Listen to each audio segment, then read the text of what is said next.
ನಮಸ್ಕಾರ ವೀಕ್ಷಕರೇ, ಈ ಹೊತ್ತಿನ ವಿಶೇಷ ಚರ್ಚಾ ಕಾರ್ಯಕ್ರಮಕ್ಕೆ ನಿಮ್ಮೆಲ್ಲರಿಗೂ ಸ್ವಾಗತ. ನಾನು ಗಾಯತ್ರಿ. ಈ ಒಂದು 3 ವರ್ಷಗಳಿಂದ ಏನಿದೆ, ಯಾವುದೇ ರೀತಿಯಾದಂತಹ ನೇಮಕಾತಿಗಳು ಉದ್ಯೋಗಾಕಾಂಕ್ಷಿಗಳಿಗೆ ಆಗಿಲ್ಲ ಅನ್ನುವಂಥದ್ದು ಇವತ್ತು ನಿಮ್ಮೆಲ್ಲರಿಗೂ ಕೂಡ ಗೊತ್ತೇ ಇದೆ. ಧಾರವಾಡವನ್ನ ವಿದ್ಯಾಕಾಶಿ ಅಂತ ನಾವು ಕರಿತೀವಿ. ಬೀದಿಗಿಳಿದು ಹಗಲು ರಾತ್ರಿ ಕಣ್ಣಿಗೆ ಎಣ್ಣೆ ನೀರು ಬಿಟ್ಕೊಂಡು ಓದಿ, ಕಷ್ಟಪಟ್ಟು ಓದಿ ನೇಮಕಾತಿಗಾಗಿ ಕಾಯ್ತಾ ಇರುವಂತಹ ಉದ್ಯೋಗಾಕಾಂಕ್ಷಿಗಳು, ಸಾವಿರಾರು ಉದ್ಯೋಗಾಕಾಂಕ್ಷಿಗಳು ಬೀದಿಗಿಳಿದು ಹೋರಾಟವನ್ನ, ಪ್ರತಿಭಟನೆಯನ್ನ ಮಾಡುವಂತ ಪರಿಸ್ಥಿತಿ ಇವತ್ತು ಬಂದಿತ್ತು. ಇದು ಒಂದ್ಸಲ ಅಂತ ಹೇಳಕ್ಕಾಗಲ್ಲ, ಇದು ಪ್ರತಿ ಸಲನೂ, ಪ್ರತಿ ವರ್ಷ ಅಥವಾ ಹಿಂದಿನಿಂದಲೂ ಕೂಡ ನಡ್ಕೊಂಡು ಬರ್ತಾ ಇರುವಂತಹ ಒಂದು ಪ್ರತಿಭಟನೆಗಳ ಸಾಲಿನಲ್ಲಿ ವಿದ್ಯಾರ್ಥಿಗಳು ಮಾಡ್ತಾ ಇರುವಂತಹ ಪ್ರತಿಭಟನೆಗಳು ಕೂಡ ಇರುವಂತದ್ದು. ಆದ್ರೆ ಇವತ್ತು ಮಾಡಿದಂತ ಪ್ರತಿಭಟನೆ ಏನಿದೆ, ವಿದ್ಯಾರ್ಥಿಗಳು ಒಂದ್ ರೀತಿಯಾಗಿ ಸರ್ಕಾರಕ್ಕೂ ಕೂಡ ಬಿಸಿ ಮುಟ್ಸಿದೆ ಅನ್ನೋ ರೀತಿಯಾಗಿ ಕಾಣಿಸ್ತಾ ಇದೆ. ಅದಕ್ಕೆ ಪ್ರತ್ಯುತ್ತರವಾಗಿ ಅಥವಾ ಅದಕ್ಕೆ ರಿಯಾಕ್ಟ್ ಮಾಡಿದ್ದಾರೆ ಮಾನ್ಯ ಮುಖ್ಯಮಂತ್ರಿಗಳು. ಈ ವಿಚಾರದ ಬಗ್ಗೆ ಈಗಿನ ಅಪ್ಡೇಟ್ಸ್ ಏನೇನಿದೆ ನೋಡ್ತಾ ಹೋಗೋಣ.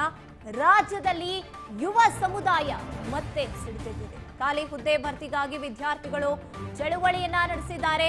ವಿದ್ಯಾಕಾಶಿಯಲ್ಲಿ ವಿದ್ಯಾರ್ಥಿಗಳ ರೋಷಾಗ್ನಿ ಹೊತ್ತಿ ಉರಿದಿರುವಂತದ್ದು. ರಾಜ್ಯ ಸರ್ಕಾರಕ್ಕೆ ಯೂತ್ಸ್ ವಾರ್ನಿಂಗ್ ಕೊಟ್ಟಿದ್ದು ಯಾಕೆ ಹಾಗಿದ್ರೆ?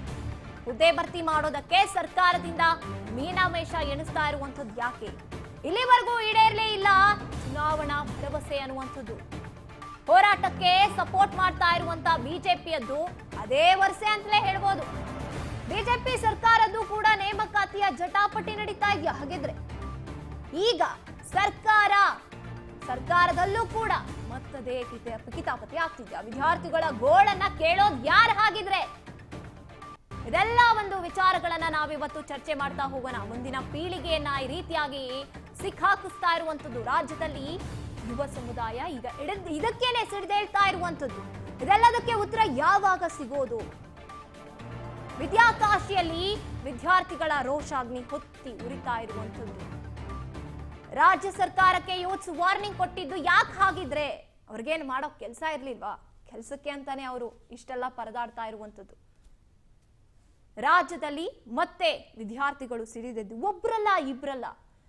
ನಾವು ನೋಡ್ತಾ ಹೋದಾಗ ಎಷ್ಟು ಇಲಾಖೆಗಳಿದೆ ರಾಜ್ಯದಲ್ಲಿ, ಅಥವಾ ಕೇಂದ್ರ ಇದರಲ್ಲಿ ಗ್ರೇಟ್ ಅಂತಾನು ಹೇಳೋಕ್ಕಾಗೋದಿಲ್ಲ. ಎಷ್ಟು ಇಲಾಖೆಗಳಲ್ಲಿ ಈಗ ಆಸ್ಪತ್ರೆ ಅಂತ ನೋಡಕ್ ಹೋಗ್ತೀವಿ, ಆರೋಗ್ಯ ಇಲಾಖೆಯಲ್ಲಿ ಆಸ್ಪತ್ರೆನಲ್ಲಿ ರೋಗಿಗಳು ಹೋಗಿ ಕಾಯುವಂತ ಪರಿಸ್ಥಿತಿ ಬಂದಿದೆ. ಅಲ್ಲಿ ವೈದ್ಯರಿಲ್ಲ, ಸರಿಯಾದ ಸಮಯದಲ್ಲಿ ವೈದ್ಯರು ಬಂದಿಲ್ಲ, ಅಥವಾ ವೈದ್ಯರು ಇಲ್ವೇ ಇಲ್ಲ ಆ ಆಸ್ಪತ್ರೆಯಲ್ಲಿ ಅಂತ ಯಾರಾದ್ರೂ ಜೀವ ಕಳ್ಕೊಂಡಿರುವಂತ ಉದಾಹರಣೆಗಳು ಕೂಡ ನಮ್ಮ ಮುಂದಿದಾವೆ. ಇನ್ನು ಶಾಲೆಗಳು, ಸರ್ಕಾರಿ ಶಾಲೆಗಳು ಅಂತ ಹೋದಾಗ ಅಲ್ಲೂ ಕೂಡ ಶಿಕ್ಷಕರಿಲ್ಲ ಸರಿಯಾಗಿ ಅಂತ ಇದನ್ನು ನಾವು ಕೇಳ್ತಾ ಇದೀವಿ. ಈ ಕಡೆ ಉದ್ಯೋಗ ಬೇಕಪ್ಪ, ನಮ್ಗೆ ಕೆಲಸ ಕೊಡಿ, ನಾವು ಕಷ್ಟಪಟ್ಟು ಓದ್ತಾ ಇದೀವಿ, ನಮಗೆ ಕೆಲಸ ಕೊಡಿ ಅಂತ ಕೇಳೋರು ಕೂಡ ಇದ್ದಾರೆ. ಏನಿದು? ನಿಜವಾಗ್ಲೂ ಕೂಡ ಗೊಂದಲನೇ ಉಂಟಾಗ್ತಾ ಇದೆ. ಬಂದಿರೋ ಕಾರಣ ರಾಜ್ಯ ಸರ್ಕಾರ ಕಳೆದ 3 ವರ್ಷದಲ್ಲಿ ಯಾವುದೇ ನೇಮಕಾತಿಯನ್ನ ಮಾಡದೆ ಯಾರು ಉದ್ಯೋಗ ಆಕಾಂಕ್ಷಿಗಳಿದ್ದಾರೆ ವಿದ್ಯಾರ್ಥಿಗಳು ಕೋಚಿಂಗ್ ಅಲ್ಲಿ ಎಕ್ಸಾಮ್ ಬರೆಯೋದಕ್ಕೋಸ್ಕರ ಕೋಚಿಂಗ್ ತಗೊಂಡಿದ್ದಾರೆ, ಕಾಯ್ತಾ ಇದ್ದಾರೆ. ಎಲ್ಲ ಬಡವರ ಮಕ್ಕಳು. ಕಳೆದ 3 ವರ್ಷದಿಂದ ಇವರ ಯೋಗ್ಯತೆಗೆ, ಸಿದ್ದರಾಮಯ್ಯನವರ ಕಾಂಗ್ರೆಸ್ ಸರ್ಕಾರದ ಯೋಗ್ಯತೆಗೆ ಒಬ್ಬರನ್ನ ಅಪಾಯಿಂಟ್ಮೆಂಟ್ ಮಾಡಿಲ್ಲ. ಇಷ್ಟೊತ್ತಿಗೆ ಖಾಲಿ ಇರುವಂತದ್ದು 2.5 ಲಕ್ಷ, 2,84,000 ಖಾಲಿ ಇರೋದು. ಫೈನಾನ್ಸ್ ಡಿಪಾರ್ಟ್ಮೆಂಟ್ ಅವರು 65,000ಕ್ಕೆ ಕ್ಲಿಯರೆನ್ಸ್ ಕೊಟ್ಟಿದ್ದಾರೆ. ಕೊಟ್ಟು 6 ತಿಂಗಳಾಯ್ತು. ಮಾಡಿ ಅಪಾಯಿಂಟ್ಮೆಂಟ್ ಮಾಡ್ತಾ ಇದ್ದಾರೆ.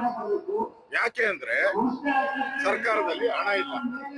ಇಷ್ಟು ಅಪಾಯಿಂಟ್ಮೆಂಟ್ ಮಾಡ್ಬಿಟ್ರೆ ಸಂಬಳ ಕೊಡಕ್ಕೆ ಅವ್ರ ಹತ್ರ ದುಡ್ಡಿದ್ ಕಾಣ ಇಲ್ಲ. ಅಂದ್ರೆ ಮೀನಾವೇಶ ಯಾಕೆ? ವಿದ್ಯಾರ್ಥಿಗಳ ಜೀವನ. ಈಗ ಅವ್ರು ಹೇಳ್ತಾರೆ ಉದ್ಯೋಗ ಖಾತರಿ, ಕೇಂದ್ರ ಸರ್ಕಾರ ಏನ್ ಉದ್ಯೋಗ ಖಾತರಿ ತಂದಿದೆ 60-40% ಅದನ್ನು ವಿರೋಧ ಮಾಡ್ತಾ ಇದೆ. ಯಾಕೆ 40% ಇವ್ರು ಕೊಡ್ಬೇಕು ಅಂತ. ಇಲ್ಲಿ ಇವ್ರದೇ ಸರ್ಕಾರ, ಇವರೇ ನೇಮಕಾತಿ ಮಾಡ್ಬೇಕು. ಇದು ಕೇಂದ್ರ ಸರ್ಕಾರದ ಅನುಮತಿ ಏನ್ ಬೇಕಿಲ್ಲ. ಇಲ್ಲಿ ಉದ್ಯೋಗ ಕೊಡಲ್ಲ, ಅಲ್ಲಿ ಮಾತ್ರ ಡೆಲ್ಲಿಯಲ್ಲಿ ಉದ್ಯೋಗ ಖಾತ್ರಿ ಯೋಜನೆಗೆ ರಾಷ್ಟ್ರವ್ಯಾಪಿ ವಿರೋಧ ಮಾಡ್ತಾರೆ. ವಿದ್ಯಾರ್ಥಿ ಒಕ್ಕೂಟದವರು ಬಂದು ಭೇಟಿ ಮಾಡಿದ್ರು. 2,85,000 ಹುದ್ದೆಗಳು ಇವತ್ತಿಗೂ ಕೂಡ ಖಾಲಿ ಬಿದ್ದಿದೆ. ಅದನ್ನ ನೇಮಕಾತಿ ಪ್ರಕ್ರಿಯೆನ ಪ್ರಾರಂಭ ಮಾಡೋದಕ್ಕೆ ಆಗ್ತಾ ಇಲ್ಲ ಕಾಂಗ್ರೆಸ್ ಸರ್ಕಾರಕ್ಕೆ. ರಿಸರ್ವೇಶನ್ ಗೊಂದಲವನ್ನ ಬಳಸಿಕೊಂಡು ರಾಜ್ಯ ಉಚ್ಚ ನ್ಯಾಯಾಲಯದಲ್ಲೂ ಕೂಡ ಸರಿಯಾದ ರೀತಿಯಲ್ಲಿ ವಾದ ಮಂಡನೆ ಮಾಡದೇನೆ ಕಾಲಹರಣ ಮಾಡಿಕೊಂಡು ಕಾಂಗ್ರೆಸ್ ಸರ್ಕಾರ ಕುಳಿತಿದೆ ವಿನಃ ಯುವಜನತೆಯ ಬದುಕನ್ನು ಕಟ್ಟಿಕೊಡುವಂತ ನಿಟ್ಟಿನಲ್ಲಿ ಖಾಲಿ ಹುದ್ದೆಗಳ ಭರ್ತಿಯನ್ನ ನೇಮಕಾತಿಯನ್ನ ಮಾಡೋದಕ್ಕೆ ಯಾವುದೇ ಒಂದು ಇಚ್ಛಾಶಕ್ತಿ ಕಾಂಗ್ರೆಸ್ ಸರ್ಕಾರಕ್ಕೆ ಕಾಣ್ತಾ ಇಲ್ಲ. ಇವೆಲ್ಲ ಕಾರಣಕ್ಕಾಗಿಯೇ ರಾಜ್ಯ ವಿದ್ಯಾರ್ಥಿಗಳ ಒಕ್ಕೂಟ ಬೆಂಗಳೂರಿನಲ್ಲೂ ಕೂಡ ಪ್ರತಿಭಟನೆ ಮಾಡಿದ್ರು. ಹಿಂದೆ ಕಲಬುರಗಿನಲ್ಲೂ ಕೂಡ ಪ್ರತಿಭಟನೆ ಮಾಡಿದ್ರು. ಧಾರವಾಡದಲ್ಲೂ ಕೂಡ ಪ್ರತಿಭಟನೆ ಮಾಡಿದ್ರು. ಈಗ ಇವತ್ತು ಮತ್ತೊಮ್ಮೆ ಮಾಡ್ತಾ ಇದ್ದಾರೆ. ಅದೇ ಬಂಡತನದ ಪ್ರದರ್ಶನ ಇವತ್ತು ರಾಜ್ಯದ ಮುಖ್ಯಮಂತ್ರಿಗಳು ಉಪಮುಖ್ಯಮಂತ್ರಿಗಳು ಮಾಡ್ತಾರೆ.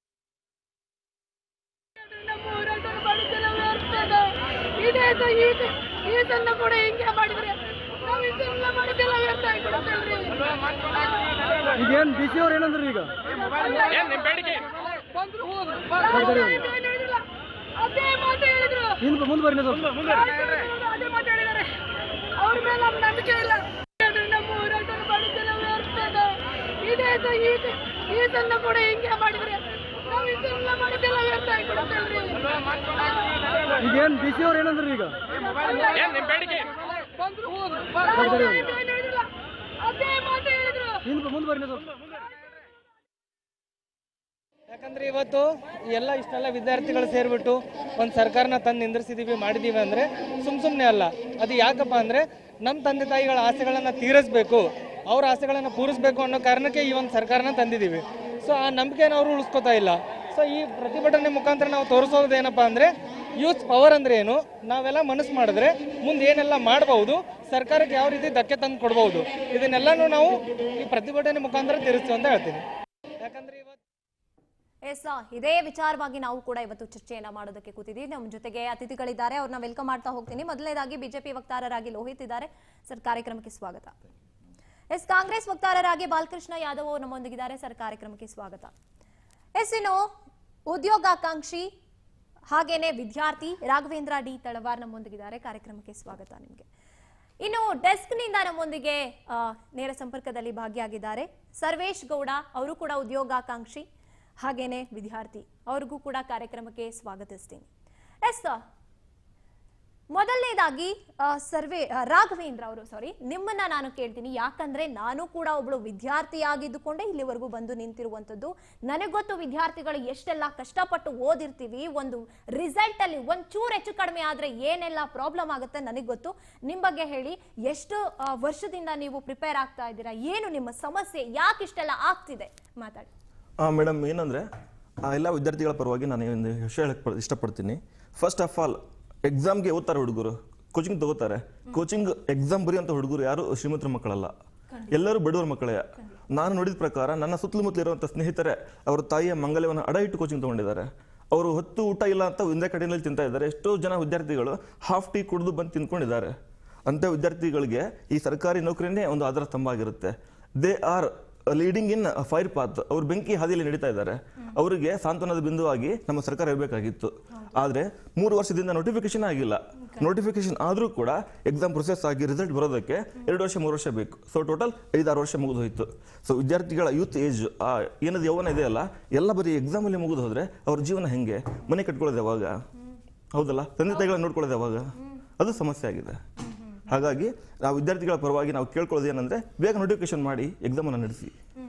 ಇನ್ನು ಎಕ್ಸಾಮ್, ಈ KPSC ಎಕ್ಸಾಮ್ ಲಾಸ್ಟ್ ಟೈಮ್ ಏನೇನೆಲ್ಲ ಆಯ್ತು ಅಲ್ಲ, ಒಂದು ಎಕ್ಸಾಮು ಎಷ್ಟು ಲಕ್ಷಾಂತರ ಜನ ಅದಕ್ಕೆ ಪ್ರಿಪೇರ್ ಆಗ್ತಾ ಇರ್ತಾರೆ.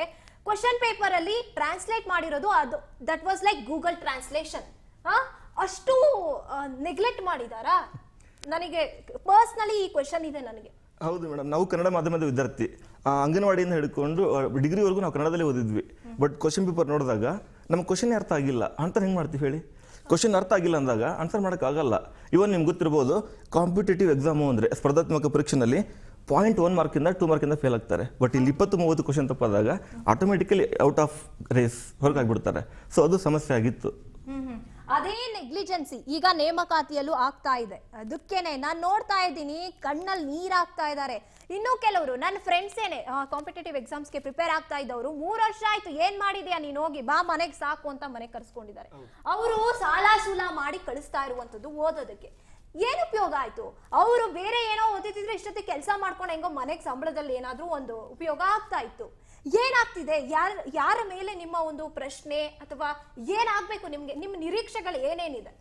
ನನ್ನದಂತಲ್ಲ ಮೇಡಮ್, ಪ್ರತಿ ವಿದ್ಯಾರ್ಥಿಗಳ ನಿರೀಕ್ಷೆ ಏನಿದೆ ಅಂದ್ರೆ ನೋಟಿಫಿಕೇಶನ್ ಆಗಲಿ ಅಂತಾನೆ ಇದೆ. ನೋಟಿಫಿಕೇಶನ್ ಆಗಬೇಕು. ಹೌದು, ನೋಟಿಫಿಕೇಶನ್ ಆಗಬೇಕು, ಎಕ್ಸಾಮ್ ಪಾರದರ್ಶಕದಿಂದ ನಡೀಬೇಕು, ಆದಷ್ಟು ಬೇಗ ಮುಗಿಸ್ಬೇಕು. ಒಂದು ನೋಟಿಫಿಕೇಶನ್ ಮಾಡಿದ್ರು ಕೂಡ ಅದನ್ನ ಮುಗಿಸೋಕ್ಕೆ 3 ವರ್ಷ ತಗೊಂಡ್ರೆ ಅದರಲ್ಲಿ ಪಾರದರ್ಶಕತೆ ಎಲ್ಲಿದೆ? ಅದನ್ನ ನಾವು ಹೆಂಗೆ ನಂಬಬೇಕು? ಅದು ಇಂಪಾರ್ಟೆಂಟ್ ಆಗುತ್ತೆ. ಹಾಗಾಗಿ ಎಕ್ಸಾಮ್ ನೋಟಿಫಿಕೇಶನ್ ಬೇಗ ಮಾಡಬೇಕು, ವಿದಿನ್ 3 ಮಂತ್ಸ್ 4 ಮಂತ್ಸ್ ಎಲ್ಲ ಮುಗಿಸ್ಬೇಕು. ಅದು ನಮ್ಮ ಕೋರಿಕೆ. ಎಸ್, ನಿಮ್ಮ ಜೊತೆ ಮಾತನಾಡ್ತಾ ಹೋಗ್ತೀನಿ. ಇವಾಗ ಬಿಜೆಪಿ ತುಂಬಾ ಸಪೋರ್ಟಿವ್ ಆಗಿ ನಿಂತಿದ್ದಾರೆ ಅಲ್ವಾ?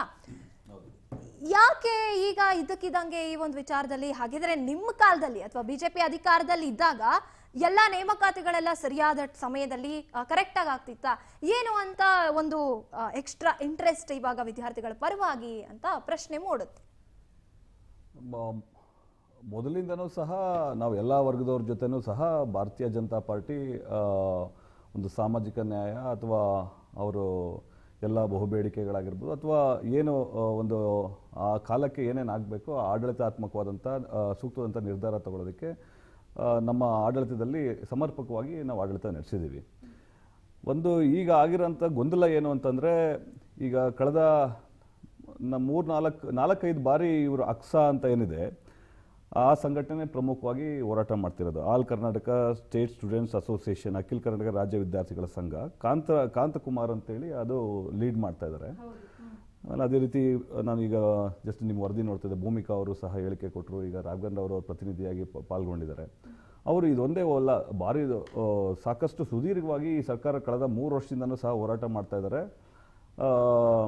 ಒಂದು ಈ ಸರ್ಕಾರದ ವಿರುದ್ಧ ನಿರಂತರವಾಗಿ 3 ವರ್ಷದಿಂದನೂ ಸಹ ವಿವಿಧ ವರ್ಗಗಳು, ವಿವಿಧ ಸಮುದಾಯಗಳು ಈ ಅಸಮರ್ಪಕ ಆಡಳಿತದ ವಿರುದ್ಧ ಹೋರಾಟ ಮಾಡಿಕೊಂಡೇ ಬಂದಿದ್ದಾವೆ. ರೈತಾಪಿ ವರ್ಗ ಆಗಿರ್ಬೋದು, ಇವತ್ತು ದಲಿತ ವರ್ಗ ಆಗಿರ್ಬೋದು, ಹಿಂದುಳಿದ ವರ್ಗ ಆಗಿರ್ಬೋದು, ಅಥವಾ ಕಾರ್ಮಿಕರಾಗಿರ್ಬೋದು, ಅಥವಾ KSRTC ಮೊನ್ನೆನೂ ಸಹ ತಾವೇ ಗಮನಿಸ್ದಂಗೆ, ಅದೇ ರೀತಿ ವಿದ್ಯಾರ್ಥಿಗಳು 4-5 ಬಾರಿ ಪ್ರತಿಭಟನೆ ಮಾಡಿದಂಥ ಸಂದರ್ಭದಲ್ಲೂ ಸಹ ಏನು ಇವರು ಚುನಾವಣೆ ಬಂದ ಸಂದರ್ಭದಲ್ಲಿ ಮೊದಲಿಗೆ 1 ಲಕ್ಷ ಉದ್ಯೋಗಗಳನ್ನು ನಾವು ನೇಮಕಾತಿ ಮಾಡ್ತೀವಿ, 2,84,000 ಏನು ವಿವಿಧ ಹುದ್ದೆಗಳು ರಾಜ್ಯದಲ್ಲಿ ಖಾಲಿ ಇದೆ, ಕರ್ನಾಟಕ ನಿಮಗೆ ಗಮನಕ್ಕೆ ಬರೋ ರೀತಿಯಲ್ಲಿ ಹೇಳಬೇಕು ಅಂದರೆ 1-2% ಅಷ್ಟೇ ಇವತ್ತು ಸರ್ಕಾರಿ ನೌಕರು ಖಾಲಿ ಅವಕಾಶ ಇರೋಂಥದ್ದು. ಆ 1-2% ಇವತ್ತು 2,84,000 ವಿವಿಧ ಹುದ್ದೆಗಳು ಖಾಲಿ ಇದೆ, 43 ಡಿಪಾರ್ಟ್ಮೆಂಟಲ್ಲಿ ಖಾಲಿ ಇದೆ. ಸೊ ಈ ರೀತಿ ಇವರು 1 ಲಕ್ಷ ನಾನು ಮೊದಲನೇ ವರ್ಷನೇ ನಾವು ನೇಮಕಾತಿ ಮಾಡ್ಕೊಳ್ತೀವಿ ಅಂತ ಭರವಸೆ ಕೊಟ್ಟಂಥವ್ರು ಇದುವರೆಗೂ ಸಹ ಒಂದೇ ಒಂದು ಹುದ್ದೆನೂ ಸಹ ಅವರು ನೇಮಕಾತಿ ಮಾಡಿಲ್ಲ. ಆ ಕೆಲವೊಂದು ನೇಮಕಾತಿಗೆ ಆದೇಶ ಕೊಟ್ಟರೂ ಸಹ ಅಲ್ಲಿ ಇವರ KPSC ಏನಿದೆ ಅಲ್ಲಿ ಇವರ ಅಸಮರ್ಪಕವಾದಂಥ ಆಡಳಿತದ ಇದ್ದಿದ್ದರಿಂದ ಅಲ್ಲಿ ಪ್ರಶ್ನೆ ಪತ್ರಿಕೆ ಲೀಕೇಜ್ ಆಗಿರ್ಬೋದು ಅಥವಾ ನೇಮಕಾತಿನೇ ಆಗಿಲ್ಲ, ಅಥವಾ ಹೈಕೋರ್ಟಲ್ಲಿ ಇವರ ಏನು ಪ್ರಶ್ನೆ ಪತ್ರಿಕೆ ಸಮಸ್ಯೆ ಇದ್ದಿದ್ದರಿಂದ ಅಥವಾ ಅಂದರೆ ಸಮಸ್ಯೆ ಅಂದರೆ ಅವರು ಪ್ರಿಂಟ್ ಮಾಡೋದ್ರಲ್ಲಿ ಒಂದೇ ಪ್ರಶ್ನೆ ಪತ್ರಿಕೆ ಸರಿಯಾದ ರೀತಿಯಲ್ಲಿ ಪ್ರಶ್ನೆ ಪತ್ರಿಕೆ ಸರಿಯಾದ ರೀತಿ ಪ್ರಿಂಟ್ ಆಗೋದ್ರಿಂದ ಅದು ಗೊಂದಲ ಆಗಿ ಅದೂ ಸಹ ಹೈಕೋರ್ಟಲ್ಲಾಗಿ ಕೇಸ್ ನಡೀತಾ ಇದೆ. ಈ ರೀತಿ ಅವರೊಂದು ವರ್ಗ ಅಲ್ಲ ಆಕಾಂಕ್ಷಿಗಳಿಗೆ ಅವರೊಂದು ಸರ್ಕಾರದ ವಿರುದ್ಧ ಪ್ರತಿಭಟನೆ ಮಾಡ್ತಾ ಇದ್ದಾರೆ. ಈ ರೀತಿ ವಿದ್ಯಾರ್ಥಿಗಳು ತಾವೇ ಆಗಲೇ ಉಲ್ಲೇಖ ಮಾಡಿದ ರೀತಿಯಲ್ಲಿ ಸಾಕಷ್ಟು ಪರಿಶ್ರಮ ಅವರ ಬದುಕು ಜೀವನ ಎಲ್ಲ ರೀತಿಯಲ್ಲೂ ಸಮರ್ಪಣೆ ಮಾಡಿರ್ತಾರೆ. ಇಂಥ ಸಂದರ್ಭದಲ್ಲಿ ಅವರಿಗೆ ವಯೋಮಿತಿ ಮೀರ್ತಾ ಇದೆ. ಇದನ್ನು ಒಂದು ಸೂಕ್ಷ್ಮತೆನ ಸರ್ಕಾರ ಗ್ರಹಿಸದಲ್ಲೇ ಅವ್ರ ಜೊತೆ ಅವರ ಜೀವನದ ಜೊತೆ ಚೆಲ್ಲಾಟ ಆಡ್ತಾ ಇದೆ. ಓಕೆ, ನಿಮ್ಮ ಟೈಮಲ್ಲಿ ಏನು ಎಲ್ಲ ಈ ರೀತಿಯಾಗಿ ವಿದ್ಯಾರ್ಥಿಗಳು ಪ್ರತಿಭಟನೆಗೆ ಇಳಿತಾ ಇರ್ಲಿಲ್ವಾ ಅಥವಾ ಹಗರಣಗಳಾಗ್ಲಿಲ್ವಾ? ಬಸವರಾಜ ಬೊಮ್ಮಾಯಿ ಅವರು CM ಆಗಿದ್ದಾಗ ಏನು PSI ಲೀಕ್ ಆಯ್ತು ಕ್ವಶನ್ ಪೇಪರ್ಸ್, ಅದೆಲ್ಲ ಕೂಡ ನಡೆದಿದ್ದು ಬಿಜೆಪಿ ಸರ್ಕಾರ ಇದ್ದಾಗ್ಲೇ ಅಲ್ವಾ? ಆದ್ರೆ ಯಾಕೆ ಈಗ ನಡೀತಾ ಇರುವಂತಹ ಹೋರಾಟ ವಿದ್ಯಾರ್ಥಿಗಳ ಪರವಾಗಿ ನಾವು ನಿಲ್ತೀವಿ ಅನ್ನುವಂಥದ್ದು ನೀವು ಅಧಿಕಾರದಲ್ಲಿ ಇದ್ದಾಗಲೇ ಅದನ್ನ ಮಾಡ್ಬಿಟ್ಟಿದ್ರೆ ಇವತ್ತು CM ಕೂಡ ಹೇಳ್ತಾರೆ ಬಿಜೆಪಿ ಟೈಮಲ್ಲಿ ಆಗಿದ್ದಂತಹ ಹಗರಣಗಳೇನಿದೆ ಇದೆಲ್ಲ ಆಗಿದ್ದಕ್ಕೆ ಅಂದ್ರೆ ಎಕ್ಸಾಮ್ ಟೈಮಲ್ಲಿ ಮತ್ತೆ ಅವರು ನೇಮಕಾತಿಯನ್ನ ಸ್ಟಾರ್ಟೇ ಮಾಡಿರ್ಲಿಲ್ಲ, ಅದರಿಂದ ನಾವೇನ್ ಅನುಭವಿಸ್ತಾ ಇದೀವಿ ಅದನ್ನ ನಾವೇ ಸರಿದೂಗಿಸ್ಕೊಂಡು ಹೋಗ್ತಾ ಇದೀವಿ ಅಂತ ಹೇಳುವಂಥದ್ದು. ಇಲ್ಲಿ ಏನ್ ಅನಿಸ್ತಾ ಇದೆ ಅಂದ್ರೆ, ನನಗೆ ಪರ್ಸನಲಿ ಈ ರಾಜಕೀಯ ತಿಕ್ಕಾಟ ಇಲ್ಲಿ ಒಂದ್ ರೀತಿಯಾಗಿ ವಿದ್ಯಾರ್ಥಿಗಳಿಗೆ ತೊಂದರೆ ಆಗ್ತಾ ಇದೆ. ಇಲ್ಲಿ ಒಂದು ಮೇಲ್ನೋಟಕ್ಕೆ ನಮ್ಮ ಸರ್ಕಾರದಲ್ಲಿ ಸಮರ್ಪಕವಾಗಿ ನಾವು ಆ ಸಂದರ್ಭಕ್ಕೆ ಏನು ತಕ್ಕಂತ ನಾವು ಹುದ್ದೆಗಳನ್ನೆಲ್ಲ ಭರ್ತಿ ಮಾಡ್ಕೊಂಡು ಬಂದಿದ್ದೀವಿ. ಒಂದು ಆಡಳಿತಾತ್ಮಕವಾದಂಥ ಲೋಪದೋಷಗಳನ್ನು ಅದನ್ನು ಸರಿಪಡಿಸೋಂಥದ್ದು, ಯಾರು ತಪ್ಪು ಮಾಡಿದ್ದಾರೆ ಅವರಿಗೆ ಕಾನೂನು ಪ್ರಕ್ರಿಯೆ ಅಥವಾ ತಕ್ಕ ಶಾಸ್ತಿ ಆಗೋಂಥದ್ದು ಆ ದಿನಗಳಲ್ಲಿ ಆಗಿದೆ. ಅಲ್ಲಿ ಯಾರೋ ಒಬ್ಬ ಗುಲ್ಬರ್ಗದಲ್ಲಿ ಸಿಗಾಕೊಂಡು ಒಂದು ಯಾರೋ ಲೇಡಿ ಅವ್ರನ್ನ ಅರೆಸ್ಟ್ ಆಗಿ ಸೊಲ್ಲಾಪುರದಲ್ಲಿ ಅರೆಸ್ಟ್ ಮಾಡಿ ಅವರಿಗೆ ತಕ್ಕ ಒಂದು ಕಾನೂನು ಪ್ರಕ್ರಿಯೆಗಳು ಸಹ ಜಾರಿಗೆ ಆಗಿದೆ. ಸೊ ಈಗ ಈ ಸರ್ಕಾರ ಅವಕಾಶ ಇದೆ, 2,84,000 ಹುದ್ದೆಗಳನ್ನ ಭರ್ತಿ ಮಾಡೋದಕ್ಕೆ ಅವಕಾಶ ಇದ್ರೂ ಏನಕ್ಕಪ್ಪ ಮಾಡ್ತಾ ಇಲ್ಲ ಅಂತಂದರೆ ಇವರ ಆರ್ಥಿಕ ದಿವಾಳಿತನ. ಇವರಿಗೆ ಒಂದು ಏನು ಇವಾಗ ಫೈನಾನ್ಸ್ ಡಿಪಾರ್ಟ್ಮೆಂಟ್ ನಮ್ಮ ವಿರೋಧ ಪಕ್ಷದ ನಾಯಕರಾದಂಥ ಆರ್ ಅಶೋಕ್ ಅವರು ಸಹ ಈಗ ಹೇಳಿಕೆ ಕೊಟ್ಟಂಗೆ 65,000 ಕೋಟಿ ಫೈನಾನ್ಸ್ ಡಿಪಾರ್ಟ್ಮೆಂಟು ಕ್ಲಿಯರೆನ್ಸ್ ಕೊಟ್ಟಿದ್ರು ಸಹ ಇವ್ರು ಮಾಡೋದಕ್ಕೆ ಇವ್ರಿಗೆ ಇಚ್ಛಾಶಕ್ತಿ ಇಲ್ಲ. ಏನಕ್ಕೆ ಅಂತಂದರೆ ಯಾವುದಾದ್ರು ಒಂದು ಕುಂಟು ನೆಪ ಒಡ್ಡಿ ಒಂದು ಔಟ್ಸೋರ್ಸಿಂಗ್ ಏನು ಇವರು ನಮ್ಮ ಮೂಲಭೂತ ಹಕ್ಕು ಕೆಲಸ ತಗೊಳ್ಳೋವಂಥದ್ದನ್ನು ಏನಿದೆ, ಅವರ ಪ್ರತಿಭಾವಂತ ವಿದ್ಯಾರ್ಥಿಗಳಿಗೆ ಮತ್ತು ಯುವಕರಿಗೆ ಯಾವುದೋ ಒಂದು ರೀತಿಯಲ್ಲಿ ಔಟ್ಸೋರ್ಸಿಂಗ್ ದಂಧೆ ಯಾವುದೋ ಒಂದು ಏಜೆನ್ಸಿ ಕೊಡ್ತಾರೆ, ಆ ಏಜೆನ್ಸಿನಲ್ಲಿ ಇವ್ರಿಗೆ ಕಿಕ್ ಬ್ಯಾಕ್ ಸಿಗುತ್ತೆ, ಇವತ್ತು ಅಧಿಕಾರಿಗಳಿಗೂ ಸಿಗುತ್ತೆ, ಇವ್ರಿಗೂ ಸಿಗುತ್ತೆ. ಅಲ್ಲಿ ಗುಲಾಮರ ರೀತಿಯಲ್ಲಿ ಕೆಲಸ ಮಾಡಿಸ್ಕೊಳ್ಳೋ ಅಂತ ಒಂದು ಗುಲಾಮ ಮನಸ್ಥಿತಿಯ ಈ ಸರ್ಕಾರ ಇದು. ಇವರಿಗೆ ಯಾವುದೇ ರೀತಿ ಕೆಲಸ ಕೊಡಬೇಕು ಅನ್ನೋ ನೈತಿಕತೆ ಇಲ್ಲ. ಸೊ ಒಂದು ಈಗ ತೊಡಕಾಗಿರೋಂಥದ್ದು ಮೂಲ ಉದ್ದೇಶ ಸರ್ಕಾರ ಹೇಳ್ತಿರೋಂಥದ್ದು ಮೀಸಲಾತಿಯ ಗೊಂದಲ ಇದೆ, ಹೈಕೋರ್ಟಲ್ಲಿ ಕೇಸ್ ನಡೀತಾ ಇದೆ ಅಂತೇಳಿ. ಒಂದು ಮೀಸಲಾತಿಯ ಗೊಂದಲ ರಾಯಚೂರು ವಕೀಲರಾದಂಥ ಮಹೇಂದ್ರ ಮಿತ್ರ ಅವರು 50% ಮೀರಿ ಮಾಡೋಂಗಿಲ್ಲ ಅಂತ ಹೇಳಿದ್ದಾರೆ. ಯಾಕಂದರೆ OBCಗೆ 32% ರಾಜ್ಯದಲ್ಲಿದೆ, SCಗೆ 17% ಇದೆ, STಗೆ 7% ಇದೆ. ಸೊ ಟೋಟಲಿ ಸೇರಿ 56% ಆಗುತ್ತೆ. 50% ಮೀರಿ ಆಗಿರೋದ್ರಿಂದ ಇವತ್ತು ಕಾನೂನಲ್ಲಿ ಅವಕಾಶ ಇಲ್ಲ ಅಂತೇಳಿ 9th ಶೆಡ್ಯೂಲ್ನ ಅದು ಬದಲಾಯಿಸಬೇಕು ಅಂತೇಳಿ ಒಂದು ಕೋರ್ಟಲ್ಲಿ ದಾವೆ ಇದೆ. ಅದು ಒಂದು ಭಾಗ. ಇನ್ನೊಂದು ಒಳ ಮೀಸಲಾತಿ ಏನಿದೆ, ಒಳ ಮೀಸಲಾತಿನಲ್ಲೂ ಸಹ ಇದು ವಿವಿಧ ಸಮುದಾಯಗಳು, ವಿಶೇಷವಾಗಿ ಅಲೆಮಾರಿ ಸಮುದಾಯಗಳು ಸಂಘಟನೆಗಳು ಇವತ್ತು ಹೈಕೋರ್ಟಲ್ಲಿ ಕೇಸ್ ಹಾಕಿದ್ದಾರೆ. ಆದ್ರೂ ಸಹ ಗವರ್ನರು ಅದನ್ನ ವಾಪಸ್ ಕಳಿಸಿದ್ರು, ಮತ್ತೆ ಇವರು ಸ್ಪಷ್ಟೀಕರಣ ಕೊಟ್ಟಿದ್ದಾರೆ. ಇದೆಲ್ಲ ಸರ್ಕಾರ ಅವರು ನಮ್ಮ AG ಶಶಿಕಿರಣ್ ಅವ್ರ ಮೂಲಕ ಸರ್ಕಾರದ ಪ್ರತಿನಿಧಿಯಾಗಿ ಅವರು ಒಂದು ಅಫಿಡವಿಟ್ ಸಲ್ಲಿಸ್ಬೋದು. ಅಫಿಡವಿಟ್ ಸಲ್ಲಿಸಿ ನಾವು ಈ ರೀತಿ ಸರ್ಕಾರ ಹೈಕೋರ್ಟಲ್ಲೂ ಅವಕಾಶ ಕೇಳಿದೆ, ನೀವು ಯಾವ ರೀತಿ ಇದನ್ನ ನೇಮಕಾತಿ ಮಾಡ್ತೀರಾ, ನೀವು ಹಳೆಯ ಒಂದು ಮಾನದಂಡ ಇಟ್ಕೊಂಡು ಒಂದು ನೀತಿ ನಿಯಮಗಳನ್ನು ಇಟ್ಕೊಂಡು ಮಾಡ್ತೀರೋ ಏನು ಅಂತೇಳಿ ಸ್ಪಷ್ಟೀಕರಣ ಕೇಳಿದೆ. ಇವರು ಯಾವುದೇ ರೀತಿ ಬದ್ಧತೆ ಇಲ್ದಲೆ ಅಲ್ಲಿ ಅಫಿಡವಿಟ್ ಸಲ್ಲಿಸಿದ್ರೆ ಹೈಕೋರ್ಟ್ಗೆ ಡೆಫಿನೆಟ್ಲಿ ಇವ್ರಿಗೆ ಕ್ಲಿಯರೆನ್ಸ್ ಸಿಗುತ್ತೆ. ಇವರಿಗೆ ಕ್ಲಿಯರೆನ್ಸ್ ಕೊಟ್ಟರೆ ಇವರಿಗೆ ಆರ್ಥಿಕ ಒಂದು ಪರಿಸ್ಥಿತಿ ದುಸ್ಥಿತಿ ಇರೋದ್ರಿಂದ ಇವ್ರಿಗೆ ಯಾವುದೇ ಕಾರಣಕ್ಕೂ ನೇಮಕಾತಿ ಮಾಡಬೇಕು ಅನ್ನೋ ಒಂದು ಬದ್ಧತೆ ಇಲ್ಲ. ಆ ದೃಷ್ಟಿಯಿಂದ ಯುವಕ ಯುವತಿಯರು ಮತ್ತೆ ವಿದ್ಯಾರ್ಥಿಗಳ ಜೀವನ ಜೊತೆ ಚೆಲ್ಲಾಟ ಆಡ್ತಾ ಇದ್ದಾರೆ. ಈ ಒಂದು ಅವರ ಶಾಪ ಈ ಸರ್ಕಾರಕ್ಕೆ ತಟ್ಟತ್ತೆ. ನಾವು ಇವತ್ತು ಏನೋ ಧಾರವಾಡದಲ್ಲಿ ಆದಂಥ ಬೃಹತ್ ಪ್ರತಿಭಟನೆ, ಎಲ್ಲ ಪ್ರತಿಭಟನೆಯಲ್ಲೂ ನಮ್ಮ ಬೆಂಬಲ ಘೋಷಣೆ ಮಾಡಿದ್ದೀವಿ. ಇವತ್ತು ನಮ್ಮ ಚಲವಾದಿ ನಾರಾಯಣ ಸ್ವಾಮಿ ಅವರಾಗಿರ್ಬೋದು, ಆರ್ ಅಶೋಕ್ ಅವರಾಗಿರ್ಬೋದು, ಅರವಿಂದ್ ಬೆಲ್ಲದವರಾಗಿರ್ಬೋದು, ಬಸವರಾಜ ಬೊಮ್ಮಾಯಿ ಆಗಿರ್ಬೋದು ಸಕ್ರಿಯರಾಗಿ ಇವತ್ತು ಪ್ರತಿಭಟನೆ ಭಾಗವಹಿಸಿ ಬೆಂಬಲ ಸೂಚಿಸಿದ್ವಿ. ಇವತ್ತು ಒಂದು ಗಮನಿಸ್ಬೇಕು ತಾವು, ಏನು ಈ ಸರ್ಕಾರ ಕಳೆದ 3 ವರ್ಷದಿಂದ ವಿವಿಧ ಸಮುದಾಯ, ವಿವಿಧ ವರ್ಗಗಳು, ವಿವಿಧ ಎಲ್ಲ ಹಂತದಲ್ಲೂ ಸಹ ಪ್ರತಿಭಟನೆ ನಿರಂತರವಾಗಿ ಮಾಡ್ತಿರೋದ್ರಿಂದ ಇವತ್ತು ಏನು ಫ್ರೀಡಂ ಪಾರ್ಕ್ ಅಲ್ಲಿ ನಮಗೆ ಅವಕಾಶ ಇತ್ತು, ನಮಗೆ ಹಕ್ಕಿತ್ತು ಅಲ್ಲಿ ಪ್ರತಿಭಟನೆ ಮಾಡೋಕ್ಕೆ ಸರ್ಕಾರದ ವಿರುದ್ಧ, ಇವತ್ತು ಬೇಲಿ ಹಾಕ್ಸೋ ಅಂತ ಒಂದು ನಿರ್ಧಾರಗಳು ತಗೊಂಡಿದ್ರು ಈ ಸರ್ಕಾರ. ಯಾಕಂದ್ರೆ ಈ ಸರ್ಕಾರದ ವಿರುದ್ಧ ಆಕ್ರೋಶ ಮುಗಿಲೆತ್ತಿದೆ. ಮಾತಾಡ್ತಾ ಹೋಗೋಣ. ಎಸ್ ಸರ್, ಇವರು ಕೂಡ ಅದನ್ನೇ ಹೇಳಿದ್ರು, ಆರ್ಥಿಕವಾಗಿ ದಿವಾಳಿ ಆಗಿರುವಂತಹ ಸರ್ಕಾರ, ಅದಕ್ಕೇನೆ ಕೆಲಸ ಕೊಡೋದಕ್ಕೆ ಅಥವಾ ನೇಮಕಾತಿ ಮಾಡ್ಕೊಳಕ್ ಆಗ್ತಿಲ್ಲ, ಅಥವಾ ಜನರು ಕೂಡ ಅದನ್ನೇ ಕೇಳ್ತಿದ್ದಾರೆ, ಈ ಕಾಂಗ್ರೆಸ್ ಸರ್ಕಾರದಲ್ಲಿ ಬೊಕ್ಕಸದಲ್ಲಿ ಖಾಲಿ ಅಂದ್ರೆ ಕೈಯಲ್ಲಿ ಖಾಲಿ ಇದೆ, ಅದಕ್ಕಾಗಿ ನೇಮಕಾತಿಗಳನ್ನ ಮಾಡ್ಕೋತಾ ಇಲ್ಲ ಅಂತ. ನಿಮ್ಮ ಉತ್ತರ ಏನು ಸರ್? ನೋಡಿ, ಈಗೇನು BJP ವಕ್ತಾರರು ತಿಳಿಸಿದ್ರು, ತಾವು ಕೇಳಿದರೆ, ಅವರು ಕೇಳಿದ್ರಿ, 3 ಜನಕ್ಕೆ ನಾನು ಒಟ್ಟಾರೆಯಾಗಿ ಪ್ರತಿಕ್ರಿಯೆ ಕೊಡಲಿಕ್ಕೆ ಬಯಸ್ತೇನೆ. ಮೊದಲನೇದಾಗಿ ಕಾಂಗ್ರೆಸ್ ಸರ್ಕಾರ, ನಾವೇನು ಕಾಂಗ್ರೆಸ್ ಪಕ್ಷ ಇರ್ತಕ್ಕಂಥದ್ದು ನಮ್ಮ ಏನು ಬರೀ ಕೇವಲ ಚುನಾವಣೆಗಳಿಗೋಸ್ಕರ ಹುಟ್ಟಿರ್ತಕ್ಕಂಥ ಪಕ್ಷ ಅಲ್ಲ. ಇದು ಈ ದೇಶದಲ್ಲಿರ್ತಕ್ಕಂತಹ ಬಡವರು, ದಲಿತರು, ಯಾರಿಗೆ ಉದ್ಯೋಗಗಳಿಲ್ಲ, ಯಾರು ಕೆಳಗಡೆ ಬಿದ್ದಿರ್ತಾರೆ ಅವ್ರನ್ನ ಮೇಲಕ್ಕೆತ್ತಕ್ಕೆ ನಾವು ಮಾಡಿದ್ವಿ ಮೊದಲನೇದಾಗಿ.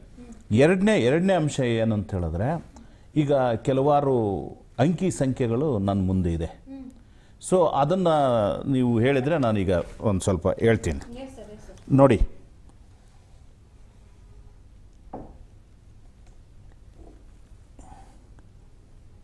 ಕಾಂಗ್ರೆಸ್ ಸರ್ಕಾರ ನೋಡಿ, 2013ರಿಂದ 18ರವರೆಗೂ ನಾವು ಆಡಳಿತ ನಡೆಸಿದ್ವಿ ಸನ್ಮಾನ್ಯ ಮುಖ್ಯಮಂತ್ರಿ ಸಿದ್ದರಾಮಯ್ಯನವರು. ಆ ಸಂದರ್ಭದಲ್ಲಿ ನಾವು ಗೃಹ ಇಲಾಖೆಯಿಂದ 15,000 ಹುದ್ದೆಗಳನ್ನು ಕೊಟ್ವಿ, ಪ್ಲಸ್ ಕಾನ್ಸ್ಟೇಬಲ್ ಆ್ಯಂಡ್ PSI ಯಾವಾಗ ಜೂನ್ 2014 ಕೊಟ್ವಿ. ಸೊ ಅದನ್ನು 2015ರಲ್ಲೇ ಮುಗಿಸಿದ್ವಿ. ಅದನ್ನು ಮಾಡಿದ್ದ್ಯಾರು? ಕಾಂಗ್ರೆಸ್. ಎರಡನೇದು 10,000 ಪ್ಲಸ್ ಹೈಸ್ಕೂಲ್ ಮತ್ತು PU ಉಪನ್ಯಾಸಕರಿಗೆ ಕೊಟ್ವಿ. ಯಾವಾಗ? 2017ರಲ್ಲಿ ಕೊಟ್ವಿ. ಆರೋಗ್ಯ ಇಲಾಖೆಯಲ್ಲಿ 3,500 ವೈದ್ಯರು ಹುದ್ದೆ ಕೊಟ್ವಿ, ಸ್ಟಾಫ್ ನರ್ಸ್ ಕೊಟ್ವಿ. ಅದು 2016ರಲ್ಲಿ ಮುಗೀತು. ಸಾರಿಗೆ ಇಲಾಖೆಯಲ್ಲಿ KSRTC BMTCಯಲ್ಲಿ 8,000 ಚಾಲಕರಿಗೆ ನಾವು ಚಾಲಕರು ಕಮ್ ನಿರ್ವಾಹಕರಿಗೆ 2016ರಲ್ಲಿ ನೋಟಿಫಿಕೇಷನ್ ಮಾಡಿ ಮುಗಿಸಿದ್ವಿ. ಗ್ರಾಮೀಣ ಅಭಿವೃದ್ಧಿ ಇಲಾಖೆಯಲ್ಲಿ 4,000 PDO ಮತ್ತು ಬೇರೆ ಬೇರೆ ಲೋಕಲ್ ಗ್ರಾಮ ಪಂಚಾಯತಿಗಳ ವ್ಯಾಪ್ತಿಯಲ್ಲಿ ಅವರಿಗೆ ಪ್ರಮೋಷನ್ ಕೊಡ್ತಕ್ಕಂಥವು ಎಲ್ಲ ಸೇರಿ ನಾವು 2015ರಲ್ಲಿ ಅದನ್ನು ಮುಗಿಸಿದ್ವಿ. ಮಹಿಳಾ ಮತ್ತು ಮಕ್ಕಳ ಇಲಾಖೆ 2,000 ಅಂಗನವಾಡಿ ಪೋಸ್ಟ್ಗಳನ್ನು ನಾವು 2017ರಲ್ಲಿ ಮುಗಿಸಿದ್ವಿ. ಬ್ಯಾಕ್ಲಾಗ್ SC STಗೆ ಸಂಬಂಧಪಟ್ಟಂತೆ ನಾವು ವಿಶೇಷ ಅಭಿಯಾನವನ್ನು ಮಾಡಿ 2018ರಲ್ಲಿ ಅವನ್ನ ನಾವು ತುಂಬಿಕೊಂಡ್ವಿ. KPSC ಮೂಲಕ ನಿರಂತರ ಪರೀಕ್ಷೆಗಳು ಕೂಡ ನಾವು ನಡೆಸಿದ್ದೀವಿ. ನೋಡಿ, BJPಯವರು ಆಡಳಿತದಲ್ಲಿದ್ದಂತಹ ಸಂದರ್ಭದಲ್ಲಿ ಅವರು ಏನು ಮಾಡಿದ್ರು? ಅವರು ಇದ್ದಂತಹ ಸಂದರ್ಭಗಳಲ್ಲಿ BJPಯವರು, ಯಡಿಯೂರಪ್ಪನವರು ಆಡಳಿತ ಮಾಡಿದ್ರು, ಜಗದೀಶ್ ಶೆಟ್ಟರ್ ಅವರು ಮಾಡಿದರು, ತದನಂತರ ಬಸವರಾಜ ಬೊಮ್ಮಾಯಿ ಅವರೆಲ್ಲರೂ ಕೂಡ ಆಡಳಿತ ಮಾಡಿದ್ರು. ಆವಾಗ ಅವರು ಖಾಲಿ ಹುದ್ದೆಗಳು ಉಳಿಸಿ ಹೋಗಿರ್ತಕ್ಕಂಥದ್ದು ತುಂಬಲಿಕ್ಕೆ ನಮಗೆ 2013ರವರೆಗೆ 1,80,000 ಹುದ್ದೆಗಳು ಅವರು ತುಂಬದೇನೆ ಹಾಗೆ ಬಿಟ್ಟು ಹೋಗ್ಬಿಟ್ರು. ಯಾವಾಗ? 2013 ಅವರ ಆಡಳಿತ ಬರೋದಕ್ಕಿಂತ ಮುಂಚೆ. ಸೊ ನಾವು 2013ರಲ್ಲಿ ಬಂದ ನಂತರ ನಾವು ಸುಮಾರು 1,80,000 ಹುದ್ದೆಗಳನ್ನು 2013ರಿಂದ 2018ರವರೆಗೆ ನಾವು 2018ರವರೆಗೂ ಕೂಡ ಈ ಒಟ್ಟು 1,80,000 ಹುದ್ದೆಗಳನ್ನು ನಾವು ಭರ್ತಿ ಮಾಡಿದ್ವಿ. ಆದರೆ ಅವ್ರು ಎಷ್ಟು ಭರ್ತಿ ಮಾಡಿದ್ರು ಅದನ್ನು ಕೂಡ ತಾವು ಚಾರ್ಟನ್ನು ನೋಡಬೇಕಾಗುತ್ತೆ. ನೋಡಿ, BJP 70,000 ಹುದ್ದೆಗಳನ್ನು ಭರ್ತಿ ಮಾಡಿದರು. ಯಾವಾಗ? 2008ರಿಂದ 13. ನಾನು ಅವ್ರದ್ದು ಹೇಳ್ತಾ ಇದ್ದೀನಿ. 2013ರಿಂದ 18 ನಾವು 1.5 ಲಕ್ಷ ಉದ್ಯೋಗಗಳನ್ನು ಭರ್ತಿ ಮಾಡಿದ್ವಿ. ಸೊ 18-19 ಸಮ್ಮಿಶ್ರ ಸರ್ಕಾರದಲ್ಲಿ 20,000. 19ರಿಂದ 23ವರೆಗೆ ಕೇವಲ BJPಯವರು ಏನಿವತ್ತು ವಿದ್ಯಾರ್ಥಿಗಳ ಬಗ್ಗೆ, ಯುವ ಜನತೆ ಬಗ್ಗೆ, ಅವರ ಒಂದು ಏನು ಅವರ ಬದುಕು ಹಸನಾಗಿರಬೇಕು ಅನ್ನೋ ಒಂದು ಉದ್ದೇಶದಿಂದ ಅವರಿಗೆ ಸಂವಿಧಾನಬದ್ಧ ಹಕ್ಕಿದೆ. ಇದೆ. ಆ ಸಂವಿಧಾನಬದ್ಧ ಆ ವಿದ್ಯಾರ್ಥಿಗಳಿಗೆ, ಯುವಕರಿಗೆ ಸಂವಿಧಾನಬದ್ಧ ಹಕ್ಕು ಇದೆ ಅನ್ನೋ ಕಾರಣಕ್ಕೋಸ್ಕರ ನಾವು ನಮ್ಮ UPA ಸರ್ಕಾರ ಇದ್ದಂಥ ಸಂದರ್ಭದಲ್ಲಿ ಈ ದೇಶದಲ್ಲಿ ಅನ್ಎಂಪ್ಲಾಯ್ಮೆಂಟಿಂದ ಯಾರೂ ನರಳಬಾರ್ದು ಅನ್ನೋ ಕಾರಣಕ್ಕೋಸ್ಕರ ನಾವು ಏನು ಮಾಡಿದ್ವಿ? ಅದನ್ನು ಕಾಯ್ದೆ ಮಾಡಿದ್ವಿ. ಬರೀ ಯೋಜನೆ ಅಲ್ಲ, ನರೇಗಾ ಕಾಯ್ದೆ ಮಾಡಿದ್ವಿ. ಆ ನರೇಗಾ ಕಾಯ್ದೆ ಮೂಲಕ ಇವತ್ತು ಇಡೀ 585 ಜಿಲ್ಲೆಗಳಲ್ಲಿ, ಇಡೀ ರಾಷ್ಟ್ರದಲ್ಲಿ 28-30 ರಾಜ್ಯಗಳಲ್ಲಿ ಇವತ್ತು ಎಷ್ಟೋ ಲಕ್ಷಾಂತರ ಉದ್ಯೋಗಗಳು ಸೃಷ್ಟಿ ಮಾಡಿದ್ದು ಯಾರು? ಕಾಂಗ್ರೆಸ್ ಸರ್ಕಾರ. ಒಂದು ನಿಮಿಷ ಮೇಡಮ್. ಒಂದನೇದಾಗಿ ಅಂದರೆ ಕಾಂಗ್ರೆಸ್ನವ್ರಿಗೆ ಆ ಭಾವನೆಗಳು ಮತ್ತು ಆ ಒಂದು ವರ್ಗಕ್ಕೆ ಏನು ಯುವಕರಿಗೆ ಬೇಕು ಉದ್ಯೋಗಗಳನ್ನು ಸೃಷ್ಟಿ ನಾವು ಮಾಡಿದ್ದೀವಿ ಅಂತಕ್ಕಂಥ ವಿಚಾರಗಳ ಬಗ್ಗೆ ನಾನು ಅದನ್ನ ಹೇಳಿದೆ. ಸೊ ಅದಾದ ನಂತರ ನೋಡಿ, 2013ರಿಂದ ಇವರು 2019ರಿಂದ 23 ಕೇವಲ 50,000 ಹುದ್ದೆಗಳನ್ನ ಮಾತ್ರ ಇವರು ಭರ್ತಿ ಮಾಡ್ತಾರೆ. ನಾವು ಇಲ್ಲಿಂದ ಕಂಟಿನ್ಯೂ ಆಗಿ ಈಗ ಸುಮಾರು ನಾವೇನು ಕೈಕಟ್ಟಿ ಕುಳಿತಿಲ್ಲ, ನಾವು ಎಲ್ಲ ಹುದ್ದೆಗಳನ್ನು ಕೂಡ ನಾವು ಭರ್ತಿ ಮಾಡ್ತಾ ಇದ್ದೀವಿ. 2013ರಿಂದ 18ರವರೆಗೆ 2 ಲಕ್ಷ, ಈಗ ಸುಮಾರು 1 ಲಕ್ಷ ಹುದ್ದೆಗಳು ನಾವು ಭರ್ತಿ ಮಾಡಿದ್ವಿ. ಈಗ 3-4 ತಿಂಗಳಿಂದ ಏನಾಗಿದೆ ಅಂತ ಹೇಳಿದ್ರೆ, ಸನ್ಮಾನ್ಯ ಮಿತ್ರರು ಹೇಳಿದ್ರು, ಇದ್ರ ಬಗ್ಗೆ ಹೈಕೋರ್ಟ್ನಲ್ಲಿ ಇದೆ, ಇದು ಹೌದು ಕೇಸ್ ಹಾಕಿದ್ದಾರೆ. ಸೊ ಅದು 9th ಶೆಡ್ಯೂಲಿಗೆ, ಯಾಕಂತ ಹೇಳಿದ್ರೆ ಮೀಸಲಾತಿ 50% ಮೀರಬಾರ್ದು ಅಂತೇಳಿ ಸುಪ್ರೀಂ ಕೋರ್ಟ್ ಡಿಸಿಷನ್ ಇದೆ. ಸೊ ಮೀರಂತ ವಿಶೇಷ ಸಂದರ್ಭಗಳಲ್ಲಿ ಅದನ್ನ ನಾವು ಅದು 9th ಶೆಡ್ಯೂಲಿಗೆ ಸೇರಿಸಿದಾಗ ಸೊ ಅದನ್ನ ಸೇರಿಸಬಹುದು. ಅಲ್ಲ ಸ್ವಾಮಿ, ಬಿಜೆಪಿಯವರು ಇದ್ದಾರಲ್ಲ, ಆ ವರ್ಗಗಳ ಬಗ್ಗೆ ಆಸಕ್ತಿ ಇರೋರು 9th ಶೆಡ್ಯೂಲಿಗೆ ಸೇರಿಸ್ಲಿ, ಅದ್ರ ಬಗ್ಗೆ ಬಿಜೆಪಿಯವರಿಗೆ ಯಾಕೆ ಮೌನ ಇದೆ? ಒಂದು. ಎರಡನೇ ವಿಚಾರದ ಬಗ್ಗೆ ಹೇಳ್ತೀನಿ. ಈ ಸಂಘಟನೆ ವಿದ್ಯಾರ್ಥಿ ಸಂಘಟನೆಗಳು ಈಗ ಇವ್ರು ಹೇಳಿದ್ರು ಯಾವುದು ಅಕ್ಸಾ ಅಂತೇಳಿ ಇದೆ ಹಾಗೆ ಅಂತ, ಹೌದ್ರಾ? ಈ ನಾನು ಅಕ್ಸಾ ವಿದ್ಯಾರ್ಥಿ ಮುಖಂಡರಿಗೆ ಮತ್ತು ಇವರಿಗೆ ನಾನು ಖಂಡಿತವಾಗೂ ವಿದ್ಯಾರ್ಥಿಗಳ ನಮ್ಮ ಪಕ್ಷ ವಿದ್ಯಾರ್ಥಿಗಳ ಪರವಾಗಿರ್ತಕ್ಕಂಥ ಪಕ್ಷ, ಯುವಕರು ಪರವಾಗಿರ್ತಕ್ಕಂಥ ಪಕ್ಷ, ಯುವಕರನ್ನ ಮೇಲೆತ್ತಬೇಕು ಅಂತಿರ್ತಕ್ಕಂಥ ಪಕ್ಷ. ಯಾಕಂದರೆ ಯುವಕರೇ ಈ ದೇಶದ ಆಸ್ತಿ, ಅದೆಲ್ಲ ಗೊತ್ತಿದೆ. ಅವರಿಗೆ ನಾವು ಅವ್ರಿಗೆ ಏನು ಬೇಕೋ ಉದ್ಯೋಗಗಳು ಕೊಡೋಣ.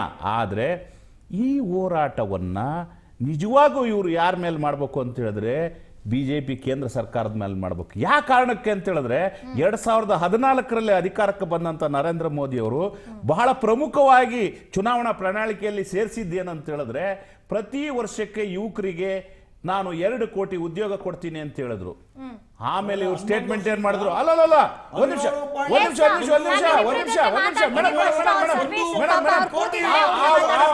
ಅವ್ರನ್ನ ಹಕ್ಕು ಕೇಳಿದಾಗ ಇವರು ಹಕ್ಕು ಕೇಳಿದಾಗ ಪಕೋಡ ಮಾರ್ರಿ ಅಂತ ಹೇಳಿದ್ರು. ಅಲ್ಲಲ್ಲ ಒಂದ್ ನಿಮಿಷ ಮಾಡಬಾರ್ದು ಅಂತಲ್ಲ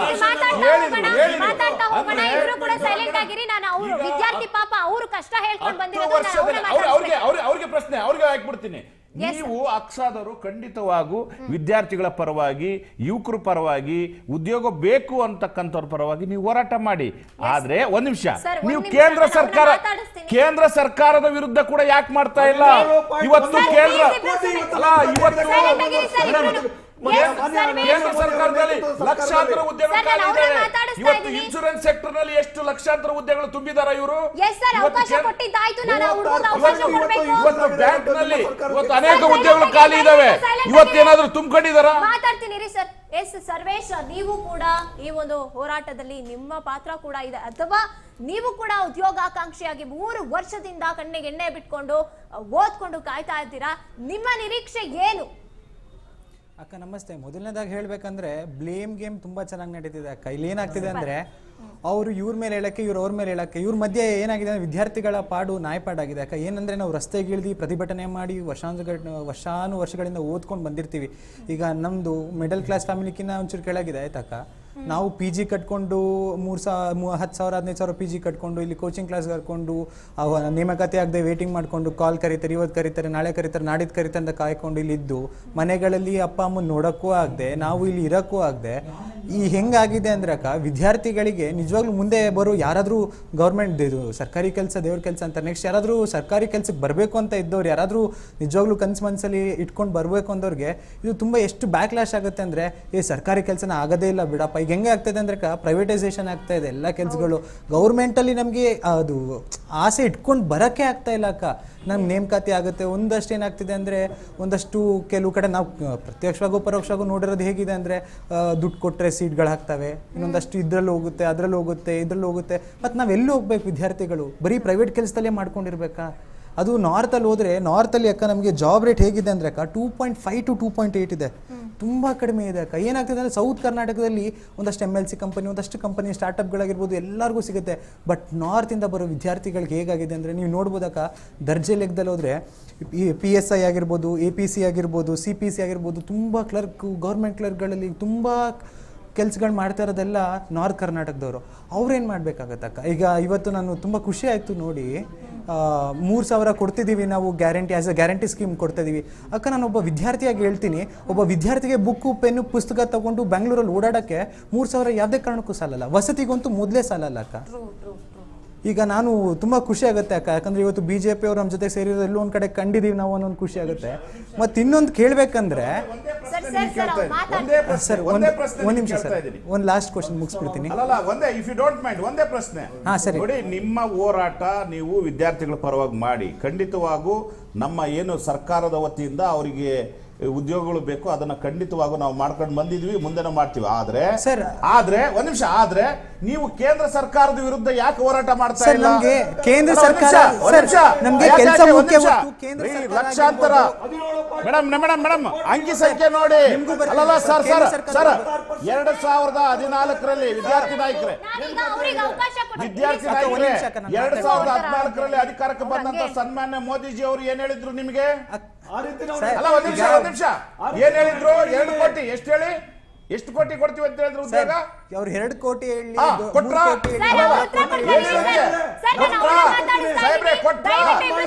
ಸರ್ ನಾನು ಅದ್ ಹೇಳ್ತಾ ಇಲ್ಲ. ದಯಮಾಡಿ ವಿದ್ಯಾರ್ಥಿ ನಾಯಕರು ಅರ್ಥ ಮಾಡ್ಕೊಳ್ಳಿ. ನೀವು ವಿದ್ಯಾರ್ಥಿಗಳ ಬಗ್ಗೆ ಕಾಳಜಿ ಉಳ್ಳವರು, ಆ ವರ್ಗದ ಬಗ್ಗೆ ಹೋರಾಟ ಮಾಡ್ಬೇಕಂತ ಭಾವನೆ ಇರೋರು. ನೀವು ಯಾವುದೇ ಕಾರಣಕ್ಕೂ ನೀವು ಬೇರೆ ಬೇರೆ ಬೇರೆ ರೀತಿಯಲ್ಲಿ ಹೋರಾಟಗಳು ಮಾಡಬಾರ್ದು. ಆ ವರ್ಗಕ್ಕೆ ನ್ಯಾಯಪರವಾದಂತ ಹೋರಾಟ ಮಾಡಿ ನಾವು ಅದಕ್ಕೆ ಬೆಲೆ ಕೊಡ್ತೀವಿ. ಹೌದಾ ಅಲ್ಲ ಹೇಳಿ, ಹೌದಾ ಅಲ್ಲ ಹೇಳಿ, ಹೌದಾ ಅಲ್ಲ ಹೇಳ್ಬಿಡಿ ಸರ್. ಈಗ ನಮ್ಗೆ 2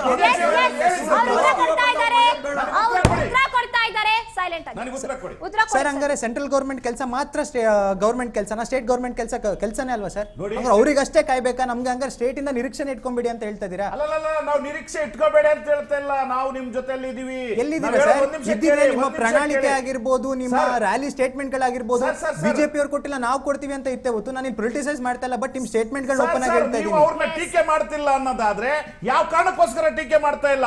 ಹಾಗಾದ್ರೆ 14ರಲ್ಲಿ ಪ್ರಣಾಳಿಕೆಯಲ್ಲಿ ಹೇಳಿದ್ದು ಸುಳ್ಳ? ಮೋದಿ ಅವರು 2 ಕೋಟಿ ಕ್ವಶನ್ ಮಾಡಬೇಕು ಅಂತ ಬಂದಾಗ ನಾವು ಯಾರು ಆಮೇಲೆ ಪಕೋಡ ಮಾಡ್ರಿ ಅಂತ ಹೇಳಿದ್ ಸುಳ್ಳ? ಹೇಳಿ ನೀವು. ಸರ್, ಈಗ ಸರಿ ಸರ್, ನೀವು ಬಿಜೆಪಿ ಅವ್ರನ್ನ ನೀವು ಕಂಡೆಮ್ ಮಾಡ್ಲಿಲ್ಲ ಅಂತ ಹೇಳಿದ್ರೆ ಹೇಳಿ. ಇಲ್ಲ ನಾಯಕರೇ ನೀವೇ ಹೇಳಿ, ವೈ ನಾಟ್ ಕಂಡೆಮ್? ನೋಡಿ, ನೀವು ಹೋರಾಟಗಾರರು, ನೋಡಿ ನಿಮಗೆ ನಾವು ಗೌರವ ಕೊಡ್ತೇವೆ. ನೀವು ನಿಮ್ಮ ಶಕ್ತಿಗೆ ನಾವು ಗೌರವ ಕೊಡ್ತೀವಿ. ನೀವು ಹೋರಾಟಗಾರ ಆದ್ರೆ, ನಿಜವಾದ ಹೋರಾಟಗಾರ ಆದ್ರೆ ನೀವು ಕೇಂದ್ರ ಸರ್ಕಾರದ ವಿರುದ್ಧನು ಯಾಕೆ ಮಾತೆತ್ತಾ ಇಲ್ಲ? ಇದ್ರ ಹಿನ್ನೆಲೆ ಏನು? ಇದ್ರ ಹಿನ್ನೆಲೆ ಯಾರಿದ್ದಾರೆ? ಯಾಕೆ ನೀವು ಅದ್ರ ಕೇಂದ್ರ ಸರ್ಕಾರದ ವಿರುದ್ಧವಾಗಿ ಸೈಲೆಂಟ್ ಆಗ್ತಾ ಇದ್ರ? ಹೇಳ್ತೀನಿ, ಮಾತಾಡಕ್ ಬಿಡಿ. ಫಸ್ಟ್ ನಾವು ವಿದ್ಯಾರ್ಥಿಗಳು ರಾಜಕೀಯ ಮಾಡಕ್ ಬಂದಿಲ್ಲ ಇಲ್ಲಿ. ಫಸ್ಟ್ ಆಫ್ ಆಲ್ ನಮಗೆ ಫಸ್ಟ್ ಬದುಕೋದಕ್ಕೆ ಬೇಕಾಗಿರೋದು ಅನ್ನ, ಹೊಟ್ಟೆಗೆ ಊಟ, ತಂದೆ ತಾಯಿ ನೋಡ್ಕೊಳ್ಳೋದಕ್ಕೆ ಒಂದು ಕೆಲಸ. ಅದಕ್ಕಿಂತ ಬಿಟ್ಟು ನಮ್ಗೆ ಬೇರೆ ರಾಜಕೀಯ ಬೇಕಾಗಿಲ್ಲ. ಫಸ್ಟ್ ಆಫ್ ಆಲ್ ಗಂಡ ಹೆಂಡತಿ ಜಗಳದಲ್ಲಿ ಏನದು ಮಗು ಬಡವಾಯ್ತಂತೆ, ಅದು ನಮ್ಗೆ ಆಗ್ತಾ ಇದೆ ಇವಾಗ. ಅದು ನಮಗೆ ಬೇಕಾಗಿಲ್ಲ. ನಮಗೆ ಏನಾಗಿರ್ಲಿ ಉದ್ಯೋಗ ಬೇಕಷ್ಟೇ. ಫಸ್ಟ್ ನೀವು ಹೇಳಿದ್ರಿ ಡೆಲ್ಲಿಯಲ್ಲಿ ಯಾಕೆ ಕೇಳ್ತಾ ಇಲ್ಲ, ಅವ್ರನ್ನ ಕೇಳ್ತಿಲ್ಲ ಅಂತ.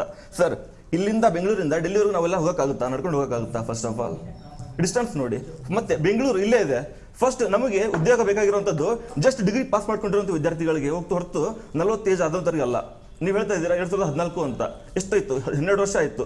12 ವರ್ಷದಲ್ಲಿ ಎಷ್ಟೋ ವಿದ್ಯಾರ್ಥಿಗಳ ವಯಸ್ಸು ಆಲ್ರೆಡಿ ಮುಗಿದು ಹೋಗಿದೆ. ಬಟ್ ನಮ್ದು ಡಿಗ್ರಿ ಇವಾಗ ಪಾಸ್ ಆಗಿದ್ದೀವಿ. ನಮ್ಗೆ ಇವಾಗ ಉದ್ಯೋಗ ಬೇಕು. ನಮ್ಗೆ ಇಲ್ಲಿ ಬಿಜೆಪಿನೂ ಅಲ್ಲ, ಕಾಂಗ್ರೆಸ್ ಅಲ್ಲ. ನಾವು ವಿದ್ಯಾರ್ಥಿಗಳು, ನಮ್ಗೆ ರಾಜಕೀಯ ಬೇಕಾಗಿಲ್ಲ. Okay, actions speak louder than words. Okay, ನಮ್ಗೆ ಆಕ್ಷನ್ ಬೇಕು. ಕಾಂಗ್ರೆಸ್ ಆದ್ರಾಗಿರ್ಲಿ, ಬಿಜೆಪಿ ಆದ್ರಾಗಿರ್ಲಿ, ಉದ್ಯೋಗ ಕೊಡಿ ಅಷ್ಟೇ ನಮ್ಮ ರಿಕ್ವೆಸ್ಟ್ ಅಷ್ಟೇ. ನಾವು ರಾಜಕೀಯ ಮಾಡಕ್ ಬಂದಿಲ್ಲ. ಸರ್, ಉತ್ತರಕ್ಕೆ ಮೇಡಮ್, ಇವ್ರು ಏನು ಪ್ರಶ್ನೆ ಕೇಳಿದಾರೆ ಅದು ರಾಜಕೀಯವಾದಂಥ ಪ್ರಶ್ನೆ. ಅದು ನಾನು ಉತ್ತರ ಕೊಡ್ತೀನಿ. ನನ್ನ ಪಕ್ಷದ ನಾನು ನೋಡಿ, ಯು ಪಿ ಎ ಸರ್ಕಾರದಲ್ಲಿ 2004ರಿಂದ 2014ರವರೆಗೂ 2.9 ಅಂದರೆ 2.9 ಕೋಟಿ ನೇಮಕಾತಿ ಆಗಿತ್ತು, ಹುದ್ದೆಗಳ ಭರ್ತಿ ಆಗಿತ್ತು. ನಮ್ಮ ಸರ್ಕಾರದಲ್ಲಿ ಪ್ರಧಾನಮಂತ್ರಿ ನರೇಂದ್ರ ಮೋದಿ ಅವರ ನೇತೃತ್ವದ ಸರ್ಕಾರದಲ್ಲಿ 2014ರಿಂದ 2025 ಸೆಪ್ಟೆಂಬರ್ 25ಕ್ಕೆ ನಮ್ಮ labour union minister Mansukh Mandaviya ಅವರು, ಲೇಬರ್ ಅಂಡ್ ಎಂಪ್ಲಾಯ್ಮೆಂಟ್ ಸಚಿವರು ಅವತ್ತು ಹೇಳಿಕೆ ಕೊಟ್ಟಿದ್ದಾರೆ. 17.19 ಕೋಟಿ ಎಂಪ್ಲಾಯ್ಮೆಂಟ್ 2025 ಸೆಪ್ಟೆಂಬರ್ ತನಕ. ಇವತ್ತು ಅಂಕಿಅಂಶಗಳ ಪ್ರಕಾರ ಅಂಕಿ ಸಂಖ್ಯೆಗಳನ್ನ ಇವತ್ತು ಜಾಗತಿಕ ಮಟ್ಟದಲ್ಲೇ ನಂಬ್ತಾ ಇಲ್ಲ. ವರ್ಲ್ಡ್ ಬ್ಯಾಂಕ್ ಇವ್ರ ಅಂಕಿ ಸಂಖ್ಯೆ ನಂಬ್ತಾ ಇಲ್ಲ. ನಮ್ದು ಸೆಕೆಂಡ್ ಕ್ಯಾಟಗರಿಗೆ ಇಟ್ಟಿದೆ. ಇವರು ಅಂಕಿ ಸಂಖ್ಯೆಯಲ್ಲಿ ಜೋಡಿಸೋದ್ರಲ್ಲಿ ನಿಸ್ಸೀಮ್ರು. ಈ ಅಂಕಿ ಸಂಖ್ಯೆಗಳು ನಂಬಡ್ರಿ. ನೀವು ಯಾವ್ಯಾವ ಸೆಕ್ಟರ್ ನಲ್ಲಿ ಎಷ್ಟು ಕೊಟ್ರಿ ಹೇಳ್ರಿ. ನೀವು ಸುಳ್ಳು ಲೆಕ್ಕ ಹೇಳ್ಬೇಡಿ. ಯಾವ್ಯಾವ ಸೆಕ್ಟರ್ ನಲ್ಲಿ ಎಷ್ಟು ಕೊಟ್ರಿ ಹೇಳಿ. ಅಲ್ರಿ, ನೀವು ಸೆಂಟ್ರಲ್ ಗೌರ್ಮೆಂಟ್ ಅಲ್ಲಿ ಮೇಡಮ್ ಇವರು ಇಷ್ಟೆಲ್ಲ ಹೇಳರು. ನೋಡಿ, ಉದ್ಯೋಗ ಅಂತಕ್ಕಂಥದ್ದು ಪ್ರತಿಯೊಬ್ಬರ ಹಕ್ಕು. ಅದು ನಮ್ಮ ಸಂವಿಧಾನದಲ್ಲಿ ಹೇಳಿದೆ, ಆರ್ಟಿಕಲ್ 16 ನಲ್ಲಿ. ಈಕ್ವಲ್ ಅಪರ್ಚುನಿಟಿ, ಗವರ್ಮೆಂಟ್ ಅವಕಾಶ, ಸರ್ಕಾರಿ ಅವಕಾಶಗಳು ಬಂದಾಗ ಈಕ್ವಲ್ ಅಪರ್ಚುನಿಟಿ ಇದೆ. ಇವತ್ತು ಸೆಂಟ್ರಲ್ ಗವರ್ಮೆಂಟ್ ಏನ್ ಮಾಡ್ತಾ ಇದೆ ಗೊತ್ತಾ? ಲ್ಯಾಟ್ರಲ್ ಎಂಟ್ರಿ ಅಂತ ಒಂದು ಕಾನ್ಸೆಪ್ಟ್ ತಂದಿದೆ. ಇವತ್ತು ಲ್ಯಾಟ್ರಲ್ ಎಂಟ್ರಿಯಿಂದ ನೋಡಿ ನೇಮಕ, ಎಂತೆಂತ ನೇಮಕಗಳು ಅಂದ್ರೆ ದೊಡ್ಡ ದೊಡ್ಡ ಅಧಿಕಾರಿ ಹುದ್ದೆಗಳು ಈ ಡೆಲ್ಲಿನಲ್ಲಿ, ಕೇಂದ್ರ ಸರ್ಕಾರದಲ್ಲಿ ಇವತ್ತು ದೊಡ್ಡ ದೊಡ್ಡ ಅವರಿಗೆ ಕಾರುಗಳು, ಹುದ್ದೆಗಳು, ಸ್ಯಾಲರಿ ಅವ್ರಿಗೆ ಸಿಕ್ಕಾಪಟ್ಲೆ. ಅವ್ರಿಗೆ ಯಾವುದೇ ನಿಯಮಗಳಿಲ್ಲ. ಏಕಾಏಕಿ ಡೈರೆಕ್ಟ್ ನೇರವಾಗಿ ಅವ್ರೇನಂದ್ರೆ ಇವ್ರು ಎಕ್ಸ್ಪರ್ಟ್ ಅನ್ನೋ ಕಾರಣಕ್ಕೋಸ್ಕರ ರಾಘವೇಂದ್ರ ಅವ್ರನ್ನ ನೇರವಾಗಿ ನೇಮಕ ಮಾಡ್ತಕ್ಕಂಥದ್ದು. ಅದಕ್ಕೊಂದು ಅಂಕಗಳಿಲ್ಲ, ಅದಕ್ಕೊಂದು ವೈವ ಇಲ್ಲ, ಅದಕ್ಕೊಂದು ಯಾವ್ದಾದ್ರು ಸಿಸ್ಟಮ್ ಅಲ್ಲಿ ಸೆಲೆಕ್ಷನ್ ಇಲ್ಲ, ಟ್ರಾನ್ಸ್ಪರೆನ್ಸಿ ಮೇಡಮ್ ಟ್ರಾನ್ಸ್ಪರೆನ್ಸಿ ಇಲ್ಲ. ಹಾಗಾದ್ರೆ ರಾಘವೇಂದ್ರ ಅವರೇ ಹೇಳಿ, ಈ ಲ್ಯಾಟ್ರಲ್ ಎಂಟ್ರಿ ಕೇಂದ್ರ ಸರ್ಕಾರದಲ್ಲಿ ಸಾವಿರಾರು ಉದ್ಯೋಗ ಹುದ್ದೆಗಳು 50-60 ಹುದ್ದೆಗಳಾಗಿದೆಯಲ್ಲ, ಅದರಿಂದ ನಿಮ್ಗೆ ಅನ್ಯಾಯ ಆಗ್ತಾ ಇಲ್ವಾ? ನಿಮ್ಮ ಸಂವಿಧಾನ ಬದ್ಧ ಹಕ್ಕಿಗೆ ಅನ್ಯಾಯ ಆಗ್ತಾ ಇಲ್ವಾ? ನೋಡಿ, ಪ್ರಶ್ನೆ ಅಲ್ಲ ಮೇಡಮ್, ವಾಸ್ತವ ಹೇಳ್ತಾ ಇದ್ದೀನಿ. ನೋಡ್ರಿ, ಬಿಜೆಪಿ ಅವರಿಗೆ ಫಸ್ಟ್ ಆಫ್ ಆಲ್ ನಾನು ಇದನ್ನ ಯಾಕೆ ಹೇಳ್ತಾ ಇದ್ದೀನಿ ಅಂತ ಹೇಳಿದ್ರೆ, ನೋಡಿ ಆರ್ಟಿಕಲ್ 16 ಏನ್ ಹೇಳಿದೆ ಸಂವಿಧಾನದಲ್ಲಿ, ಇವತ್ತು ನಾವು ಯಾವುದೋ ನೇಮಕಾತಿಗಳು ಅಂದಾಕ್ಷಣ ನಾವು ಕುತ್ಕೊಂಡು ಏಕಾಏಕಿ ಹಿಂಗೆ ನಾವು ಮಾಡ್ಕೊಳ್ಳಿಕ್ಕೆ ಅವಕಾಶ ಇಲ್ಲ. ನಮಗೆ ಕಾಯ್ದೆ ಇದೆ. ಇವತ್ತು ಪಾರದರ್ಶಕತೆಯನ್ನ ನಾವು ಯಾವುದೇ ಇವತ್ತು ರಾಜ್ಯ ಸರ್ಕಾರ ಆಗಲಿ ಕೇಂದ್ರ ಸರ್ಕಾರ ಆಗಲಿ ಪಾರದರ್ಶಕತೆ ಮೇಂಟೈನ್ ಮಾಡಬೇಕು. ಮೇಡಮ್, ಕಾನೂನನ್ನ ಬಿಟ್ಟು ಯಾವ ಕಾರಣಕ್ಕೂ ಯಾರೂ ಯಾವುದೇ ಗವರ್ನೆನ್ಸ್ ನಡೆಸ್ತಕ್ಕಂಥವ್ರು ಅದನ್ನ ಮೀರೋ ಹಾಗಿಲ್ಲ. ಆದ್ರೆ ಇವರು ಹಿಂಬಾಗಲಿನ ಯಾಕಂತ ಹೇಳಿದ್ರೆ ಬಿಜೆಪಿ ಅವರಿಗೆ ಹಿಂಬಾಗಲು ಅಭ್ಯಾಸ ಆಗ್ಬಿಟ್ಟಿತ್ತು ಅವರಿಗೆ ಇವತ್ತು. ಹಾಗಾಗಿ ಆ ರೀತಿಯ ಹುದ್ದೆಗಳನ್ನ ಅವರಿಗೆ ಬೇಕಾದಂತವರಿಗೆ ಇವತ್ತು ಫೇವರಿಸಮ್ ಆರ್ಡರ್ಗಳನ್ನ ಮುಖೇನ ಇವತ್ತು ಒಳ್ಳೊಳ್ಳೆ ಅವ್ರ ಮೇಲೆ ಹೇಳ್ಕೊಂಡು ಅವ್ರು ಇವ್ರ ಮೇಲೆ ಹೇಳ್ಕೊಂಡು ಬರೀ ಪಾಸ್ಟ್ ಗಳ ಬಗ್ಗೆ ಸರ್ ನೋಡಿ ಒಂದ್ ನಿಮಿಷ ರಾಘವೇಂದ್ರ ಅವರೇ, ನಾನು ಇದನ್ನ ಪ್ರಾಕ್ಟಿಕಲ್ ಟೆಸ್ಟಿಗೆ ನೀವು ಇಡಿ. ನೀವು ಇದೇ ರಾಜ್ ನ್ಯೂಸ್ ನೀವು ಯಾರಾದ್ರೂ ಎಕ್ಸ್ಪರ್ಟ್ಸ್ ತಗೊಳ್ಳಿ. ಇವತ್ತು ಕೇಂದ್ರ ಸರ್ಕಾರದಲ್ಲಿ ಲ್ಯಾಟರಲ್ ಎಂಟ್ರಿಗಳ ಮೂಲಕ 50-60 ಸಾವಿರ ಹುದ್ದೆಗಳನ್ನ, ಅದು ದೊಡ್ಡ ಹುದ್ದೆಗಳನ್ನ ಭರ್ತಿ ಮಾಡಿಲ್ಲ ಅನ್ನೋದಾದ್ರೆ ಖಂಡಿತವಾಗೂ ನಾನು ಅದಕ್ಕೆ ತಲೆಬಾಗ್ತೀನಿ. ಹಾಗಾಗಿ ದಯವಿಟ್ಟು ಎರಡೂ ಪಾರ್ಟಿಗಳಿಗೆ ಏನ್ ಕೇಳ್ಕೊಂತೀವಿ ಅಂದ್ರೆ, ಸರ್ ನಾವು ಇಲ್ಲಿ ಪಾರ್ಟಿಯಿಂದ ಬಂದೇ ಇಲ್ಲ ಸರ್, ನಾವು ಬಂದಿರೋದು ಕೇವಲ ವಿದ್ಯಾರ್ಥಿಗಳಿಗೋಸ್ಕರ ಆಗಿ ನೀವು ಪಾಸ್ಟ್ ಹಳೇದು ಅವ್ರು ಕೊಟ್ರು ಇವ್ರು ಕೊಟ್ರು ಇವಾಗ ಹಂಗಿದೆ ಸರ್, ನಮ್ಗೆ ಅವ್ರದ್ದು ಬೇಡಗೆ ಬೇಡವೇ ಬೇಡ. ನಮಗೆ ಇವಾಗ ಏನಿದೆ ಮುಂದೆ ಏನಾಗುತ್ತೆ ಸರ್, ನಮ್ಗೆ ಉದ್ಯೋಗ ಸಿಗುತ್ತಾ ಸಿಗಲ್ವಾ ಹೇಳಿ ಸರ್. ಇಲ್ಲ ಉದ್ಯೋಗ ಕೊಡಕ್ಕಾಗತ್ತೆ ಅಂದ್ರೆ ಯಾವ ರೀತಿಲಿ ಕೊಡ್ತೀವಿ, ಯಾವಾಗ ಕೊಡ್ತೀರಾ, ಇಷ್ಟೊಂದು ನಿಯಮಿತವಾದ ಸಮಯ ಕೊಡಿ ನಮ್ಗೆ. ನಮ್ಗೆ ಆಸೆ ಇಟ್ಕೊಳ್ಳೋದೇ ಇಲ್ವಾ ನಾವ್ ಹಂಗಾರೆ? ನೀವು ಹಳೆ ತೆಗಿತಾ ಇದ್ರೆ ಸರ್, ನಮ್ಗೆ ಹಳೆ ತೆಗೆದ್ ಬೇಡ ಸರ್, ನಮ್ಗೆ ಹಿಸ್ಟ್ರಿ ಬೇಡವೇ ಬೇಡ ಸರ್. ಅವ್ರು ಏನಾದ್ರು ಮಾಡ್ಲಿ ಇವ್ರು ಏನಾದ್ರು ಮಾಡ್ಲಿ ನಮಗೆ ಬೇಡ ಸರ್. ನಮಗೆ ನಿಮ್ ಕೈಲಿ ವಿದ್ಯಾರ್ಥಿ ನೀವೇನ್ ಪ್ರಣಾಳಿಕೆ ಆಗಿರೋ ನೀವು ರೂಲಿಂಗ್ ಪಾರ್ಟಿ ಸರ್, ನಿಮಗೆ ಗೊತ್ತಿರಲಿ ಒಂದು ಗುಡ್ ಗವರ್ನೆನ್ಸ್ ನಡಿಬೇಕಂದ್ರೆ ಜಾಬ್ ರೊಟೇಷನ್ ಎಷ್ಟು ಮುಖ್ಯ ಅಂತ ನಿಮಗೆ ಗೊತ್ತಿರಲಿ ಸರ್. ಆ ಜಾಬ್ ರೊಟೇಷನ್ ಆಗ್ಬೇಕು ಅಂದ್ರೆ ನಿಮ್ ನೇಮಕಾಂತಿ ಮಾಡದೆ ಹಳೆಯ ಜಾಬ್ ರೊಟೇಷನ್ ಅಲ್ಲಿ ನಡೆದ್ರೆ ಹೆಂಗ್ ಕೆಲಸ ಆಗುತ್ತೆ ಸರ್? ಒಂದು ಗುಡ್ ಗವರ್ನೆನ್ಸ್ ಅಂತ ಹೆಂಗ್ ಕರೆಸ್ಕೊಳಕ್ಕಾಗುತ್ತೆ? ಒಂದ್ ನಿಮಿಷ ಮಿತ್ರರೇ, ಒಂದ್ ನಿಮಿಷ ಮೇಡಮ್ ಇವತ್ತು ನೋಡಿ, ನಮ್ಮ ಸರ್ಕಾರದಲ್ಲಿ ಉದ್ಯೋಗಗಳೇ ನಡೀತಿಲ್ಲ ಅನ್ನೋದು ಸುಳ್ಳು. ಯಾಕಂತ ಹೇಳಿದ್ರೆ ಇವತ್ತು ಗುತ್ತಿಗೆ ಆಧಾರದಲ್ಲಿ ಎಷ್ಟು ಉದ್ಯೋಗಗಳನ್ನು ಸರ್, ಅದೇ ಗುತ್ತಿಗೆ ಆಧಾರ ಅಂತ ಹೇಳ್ತಾ ಇದ್ದೀರಲ್ಲ, I am very happy to come to the point sir. ನೀವು ಪ್ರೈವೇಟೈಸೇಷನ್ ಅಂತ ಏನ್ ಕರೀತಿದ್ದೀರಲ್ಲ ಕೇಂದ್ರ ಸರ್ಕಾರದಲ್ಲಿ ಲ್ಯಾಟರಲ್ ಎಂಟ್ರಿ ಮೂಲಕ ತುಂಬಿರ್ತಕ್ಕಂಥ ಸರ್, ನೀವೇನಾದ್ರೂ ಯಾವ ಕಾಯ್ದೆ ಮೇಲೆ ನೀವು sir, if you are calling this is sir, ಈಗ ನೀವು ಇದನ್ನೇನು ಗುತ್ತಿಗೆ ಅಂತ ಕರಿತಿರಲ್ಲ ಸರ್, ಡೈರೆಕ್ಟ್ಲಿ ಆರ್ ಇಂಡೈರೆಕ್ಟ್ಲಿ ಇದು ಪ್ರೈವೇಟೈಸೇಷನ್ ಆಗ್ತದೆ ಸರ್. ನಾವು ಲಕ್ಷಾಂತರ ರೂಪಾಯಿ ಕೊಟ್ಟು ಓದ್ಕೊಂಡ್ ಬಂದಿರೋದು ಪ್ರೈವೇಟೈಸೇಷನ್ ಆಗಕ್ಕಲ್ಲ ಸರ್, ಪರ್ಮನೆಂಟ್ ಕೆಲಸಕ್ಕೋಸ್ಕರ ಸರ್. ನೀವು ಇವತ್ತು ಪ್ರೈವೇಟೈಸೇಷನ್ ಮಾಡಕ್ ನಿಜವಾಗೂ ಹೊರಟಿರ್ತಕ್ಕಂಥದ್ದು ಸೆಂಟ್ರಲೈಸ್ ಅಧಿಕಾರ ಮಾಡ್ತಕ್ಕಂಥದ್ದು ಬಿಜೆಪಿ. ನೋಡಿ ಸರ್, ಕಾಂಟ್ರಾಕ್ಟ್ ಬೇಸಿಸ್ ಅಂದ್ರೆ ಏನು? ಇನ್ನೊಬ್ಬರಿಗೆ ಗುತ್ತಿಗೆ ಕೊಡೋದು ಅಂದ್ರೆ ಅದನ್ನ ಕೇಳಿಸ್ಕೊಳ್ಳಿ, ನಿಮಗೆ ಮಾಹಿತಿಗೋಸ್ಕರ ಹೇಳ್ತಾ ಇದ್ದೀನಿ. ನೋಡಿ, ನಮ್ಮ ಪಕ್ಷ ಯಾವಾಗ್ಲೂ ಕೂಡ ನಾವು ವೆಲ್ಫೇರ್ ಸಿಸ್ಟಮ್ ಅಲ್ಲಿ ನಂಬಿಕೆ ಹೊಂದಿದ್ವಿ. ವೆಲ್ಫೇರ್ ಸಿಸ್ಟಮ್ ಪ್ಲಸ್ ಸಮಾನ ಅವಕಾಶಗಳನ್ನು ಕೊಡೋದ್ರ ಮೂಲಕ ಪ್ಲಸ್ ಸೋಷಿಯಲ್ ಜಸ್ಟಿಸ್ ಅನ್ನ ಮೇಂಟೈನ್ ಮಾಡಿಬಿಟ್ಟು ನಾವು ಉದ್ಯೋಗಗಳನ್ನ ಇಡೀ ಸರ್ವರ್ಗೂ ಸಮಬಾಳು ಅನ್ನೋ ರೀತಿಯಲ್ಲಿ ನಾವು ಕಾಯ್ದೆ ಪ್ರಕಾರ ಹಂಚ್ತೀವಿ. ಆದ್ರೆ ಬಿಜೆಪಿ ಅವ್ರದ್ದು ಏನಂತ ಹೇಳಿದ್ರೆ, ಅವ್ರದ್ದು ಈ ಡಿಸೆಂಟ್ರಲೈಸೇಷನ್ ಇಲ್ಲ, ಅವ್ರದ್ದು ಸೆಂಟ್ರಲೈಸೇಷನ್, ಅವ್ರದ್ದು ಪ್ರೈವೇಟೈಸೇಷನ್. ಇವತ್ತು corporate system. Sir please sir, compare ಮಾಡಕ್ ಹೋಗ್ಬೇಡಿ ಸರ್, ನೀವು ಬಿಜೆಪಿ ಕಂಪೇರ್ ಮಾಡಕ್ ಹೋಗ್ಬೇಡಿ. ಅನ್ಯಾಯ ಆಗಬಾರ್ದು ಅನ್ನೋ ಉದ್ದೇಶದಿಂದ ನಾವು 4-4 ತಿಂಗಳಲ್ಲಿ ಒಂದ್ ನಿಮಿಷ ನಾವು ಕೋರ್ಟ್ ನಲ್ಲಿ ಯಾವಾಗ ಡಿಸೈಡ್ ಆಗುತ್ತೆ, ಸೊ ಆ ತಕ್ಷಣವೇ ಕೆಲವು ಏನು ನಾವೆಲ್ಲವೂ ನಿಲ್ಸಿಲ್ಲ, ಕೆಲವೊಂದು ವಿಚಾರ ಇದರಲ್ಲಿ ಈಗ ಒಂದು 3-4 ತಿಂಗಳಿಂದ ಇದಾಗಿರ್ಬೋದು, ಅವನ್ನ ಕೂಡಲೇ ಭರ್ತಿ ಮಾಡ್ತಕ್ಕಂಥದ್ದು. ಅದಕ್ಕೆ ಕಾರಣ ಇಷ್ಟೇ, ಒಳ ಮೀಸಲಾತಿ ಅಂತಕ್ಕಂಥದ್ದು ವಿಷಯ ಬಂದಾಗ ಇವತ್ತು ಆ ವರ್ಗಗಳಿಗೆ ಸಾವಿರಾರು ಉದ್ಯೋಗಗಳು. ಅದು ಈಗ ನಮ್ಮ ರಾಜ್ಯದಲ್ಲಿ ಹಾಗಾದ್ರೆ ಒಳ ಮೀಸಲಾತಿ ಇಲ್ಲದೆ ಹೋದ್ರೆ ಆ ವರ್ಗಗಳಿಗೆ ನೀವು ಹಾಗಾದ್ರೆ ಸಂವಿಧಾನವಾಗಿ ಬದ್ಧವಾಗಿ ಕೊಟ್ಟಂತ ಹಕ್ಕನ್ನ ಉಲ್ಲಂಘನೆ ಮಾಡೋದಾಗೋದಿಲ್ವಾ? ಹಾಗಾದ್ರೆ ನೀವು ಬಿಜೆಪಿಯವರು ಅದಕ್ಕೆ ವಿರೋಧನ ನೀವು ಬಿಜೆಪಿಯವರು? ಇವತ್ತಿನ ಚರ್ಚೆ ವಿಚಾರ ಏನಿದೆ, ವಿದ್ಯಾರ್ಥಿಗಳನ್ನ ನಾವು ಕರೆಸಿದೀವಿ, ವಿದ್ಯಾರ್ಥಿಗಳಿಗೆ ನ್ಯಾಯ ಸಿಗ್ಬೇಕು ಅಥವಾ ಏನಾಗುತ್ತೆ ಮುಂದಿನ ದಿನಗಳು ಅನ್ನುವಂತ ಒಂದು ಭರವಸೆನಾದ್ರೂ ಸಿಗ್ಬೇಕು ಅನ್ನುವಂಥದ್ದು. ಮಾತಾಡ್ತಾ ಹೋಗ್ತಿದ್ವಿ ರಾಘವೇಂದ್ರ ಅವರೇ, ಇವಾಗ ನೆಕ್ಸ್ಟ್ ಸ್ಟೆಪ್ ಏನು? ಇವಾಗ ಭರವಸೆನ ಇವತ್ತು ಸಿಎಂ ಕೊಟ್ರು, ಅದೆಷ್ಟರ ಮಟ್ಟಿಗೆ ಸತ್ಯ ಆಗುತ್ತೆ ಅಂತ ನಿಮಗೆ ನಿರೀಕ್ಷೆ ಇದೆಯಾ? ಆಗ್ಲಿಲ್ಲ ಅಂದ್ರೆ ನಿಮ್ ನೆಕ್ಸ್ಟ್ ಸ್ಟೆಪ್ ಏನಿರುತ್ತೆ? ನೋಡಿ ಮೇಡಮ್, ನಾನು ಹೇಳಕ್ ಇಷ್ಟಪಡೋದು ಏನಂದ್ರೆ, ಈ ರೂಲಿಂಗ್ ಪಾರ್ಟಿ ಆಗಿರಲಿ ಅಪೋಸಿಷನ್ ಪಾರ್ಟಿ ಆಗಿರಲಿ ಇವೆಲ್ಲ ಒಂದೇ ನಾಣ್ಯದ ಎರಡು ಮುಖಗಳು ಅಷ್ಟೇ. Okay, it should be A constructive criticism. ಆ ರೂಲಿಂಗ್ ಪಾರ್ಟಿ ಏನಾದರೂ ತಪ್ಪು ಮಾಡಿದರೆ ಅಪೋಸಿಷನ್ ಪಾರ್ಟಿ ಅಂತ ತಿದ್ದಿ ತಪ್ಪು ಹೇಳಬೇಕು, ಅದನ್ನ ಹಿಂಗೆ ಮಾಡ್ತಿದ್ರೆ ಹಿಂಗೆ ಮಾಡಿ ಅಂತ. ಸೊ ಎರಡೂ ಕೂಡ ಬ್ಯಾಲೆನ್ಸ್ ಆದಾಗ ಮಾತ್ರ ಒಂದು ಮನೆ ನಿಲ್ಲಕ್ಕೆ ಸಾಧ್ಯ. ಸೊ ಹಾಗಾಗಿ ನನಗೆ ಅಪೋಸಿಷನ್ ಪಾರ್ಟಿ ಅಂತ ಇಲ್ಲ, ರೂಲಿಂಗ್ ಪಾರ್ಟಿ ಅಂತ ಇಲ್ಲ, ಬಿಜೆಪಿ ಅದ್ರಾಗಿರ್ಲಿ ಕಾಂಗ್ರೆಸ್ ಅದ್ರಾಗಿರ್ಲಿ, ನಮಗೂ ಬೇಕಾಗಿರೋದು ಹುದ್ದೆ. ಈಗ ಸಿಎಂ ಅವ್ರು ಹೇಳಿದ್ದಾರೆ, ಈಗ ಮಟ್ಟಿಗೆ ಖುಷಿ ಆಗುತ್ತೆ. ಈ ಹಿಂದೆ ಹೆಂಗೆ ಹೇಳಿದ್ರು, ಎಷ್ಟು ದಿನ ಆತ ಹೆಂಗೆ ಹಸಿದ ಹೊಟ್ಟೆ ಮೇಲೆ ತಣ್ಣೀರು ಬಟ್ಟೆ ಹಾಕೊಂಡ್ರೆ ಎಷ್ಟು ದಿನ ಇರೋಕ್ಕಾಗುತ್ತೆ ಹೇಳಿ. ನಾನು ಓಪನ್ ಆಗಿ ಹೇಳ್ತಾ ಇದ್ದೀನಿ, ನನ್ನ ಫ್ರೆಂಡ್ಸ್ ತುಂಬಾ ಜನ ನನಗೆ ಏನಾದರೂ ಮಾಡ್ಕೊಂಡ್ಬಿಡ್ಲಾ ಅಂತ ಮೆಸೇಜ್ ಹಾಕಿದ್ದಾರೆ. ಬೇಕಾದ್ರೆ ತೋರಿಸ್ತೀನಿ, ಅಪ್ರೂವ್ ತೋರಿಸ್ತೀನಿ, ಹಂಗೆಲ್ಲ ಮೆಸೇಜ್ ಹಾಕ್ತಾರೆ. ಒಂದಲ್ಲ ಎರಡಲ್ಲ, ನನ್ನ ಫ್ರೆಂಡ್ಸ್ 2015ರಿಂದ ಓದ್ತಾ ಇದ್ದಾರೆ, 14ರಿಂದ ಓದ್ತಾ ಇದ್ದಾರೆ, ಸೀನಿಯರ್ಸ್ ನಮ್ಮ ಅಣ್ಣಂದಿರೆಲ್ಲ. ನಾವು ಚಿಕ್ಕವರು ಅಂತ ನೋಡಲ್ಲ, ಹಂಗೆ ಫ್ರೆಂಡ್ಶಿಪ್ ಆಗ್ಬಿಟ್ಟಿದೆ ಈಗ. ಟು ಬಿ ಫ್ರ್ಯಾಂಕ್, ನಾನು ಹಾಸ್ಟೆಲಲ್ಲಿ ಇರ್ತೀನಿ ಈಗ, ಪ್ಲಾನ್ ಬಿ ಅಂತ ಓದ್ತಾ ಇರೋದು, ವಾಪಸ್ ಡಿಗ್ರಿ ಜಾಯ್ನ್ ಆಗಿದ್ದೀನಿ. ಜಾಬ್ ಕರಿತಿಲ್ಲ ಅಂತ ನಾನು ಅವ್ರಿಗೆ ಎವ್ರಿ ಡೇ ಹಾಸ್ಟೆಲಿಂದ ಫುಡ್ ತಂದು ಕೊಡ್ತೀನಿ. ಯಾಕೆ? ಅವರಲ್ಲಿ ಹೋಟೆಲಲ್ಲಿ ತಿನ್ನಕ್ಕೆ ದುಡ್ಡಿಲ್ಲ, PG ಕಟ್ಟಕ್ಕೆ ದುಡ್ಡಿಲ್ಲ. ಈ ಕಡೆ ಜಾಬ್ ಕರೀತಾರೆ, ಇವತ್ತಲ್ಲೇ ಕರೀತಾರೆ, ನಾಳೆ ಕರೀತಾರೆ ಅಂತ ಓದೋದನ್ನ ಬಿಟ್ಟು ಕೆಲಸಕ್ಕೆ ಹೋದ್ರೆ ಓದೋದು ಹಾಳಾಗುತ್ತಲ್ಲ. ಸಡನ್ ನೋಟಿಫಿಕೇಶನ್ ಆಗಿಬಿಟ್ರೆ, ಎಕ್ಸಾಮ್ ಫೇಲ್ ಆಗಿಬಿಟ್ರೆ ಏನು ಮಾಡೋದು? ಈ ಥರ ದುಡ್ಡು ಇಟ್ಕೊಂಡು ಅವರು ಜಾಬ್ಗೆ ಹೋಗೋಕ್ಕೂ ಆಗ್ತಿಲ್ಲ, ಈ ಕಡೆ ಓದೋಕ್ಕೂ ಆಗ್ತಿಲ್ಲ. ಒಂಥರ ಅಂತರ್ಪಿಚಾಚಿ ಥರ, ಮೇಲೇನಿಲ್ಲ ಕೆಳಗನಿಲ್ಲ, ಹಿಂಗೆ ಆಗ್ತಿದ್ದಾರೆ. ಹಾಗಾಗಿ ನೀವು ಏನು ಮಾಡ್ತೀರೋ ಗೊತ್ತಿಲ್ಲ. ಅದು ಏನಿದೆ ರೂಲ್ಸು ರೆಗ್ಯುಲೇಷನ್ಸು ಲಾಸು, ಅದು ನಿಮ್ಮ ಸರ್ಕಾರಕ್ಕೆ ಬಿಟ್ಟಿದ್ದು, ಅದು ವಿದ್ಯಾರ್ಥಿಗಳಿಗೆ ಸಂಬಂಧಪಡಲ್ಲ. ವಿದ್ಯಾರ್ಥಿಗಳ ನಿಮ್ಮಲ್ಲಿ ಏನು ಕೇಳ್ಕೊತಾರೆ ಅಂದರೆ, ಓಟ್ ಹಾಕುವಾಗ ನಮ್ಮ ಈ ಸರ್ಕಾರ ಬಂದರೆ, ಇವ್ರು ಬಂದರೆ ನೋಟಿಫಿಕೇಶನ್ ಮಾಡ್ತಾರೆ,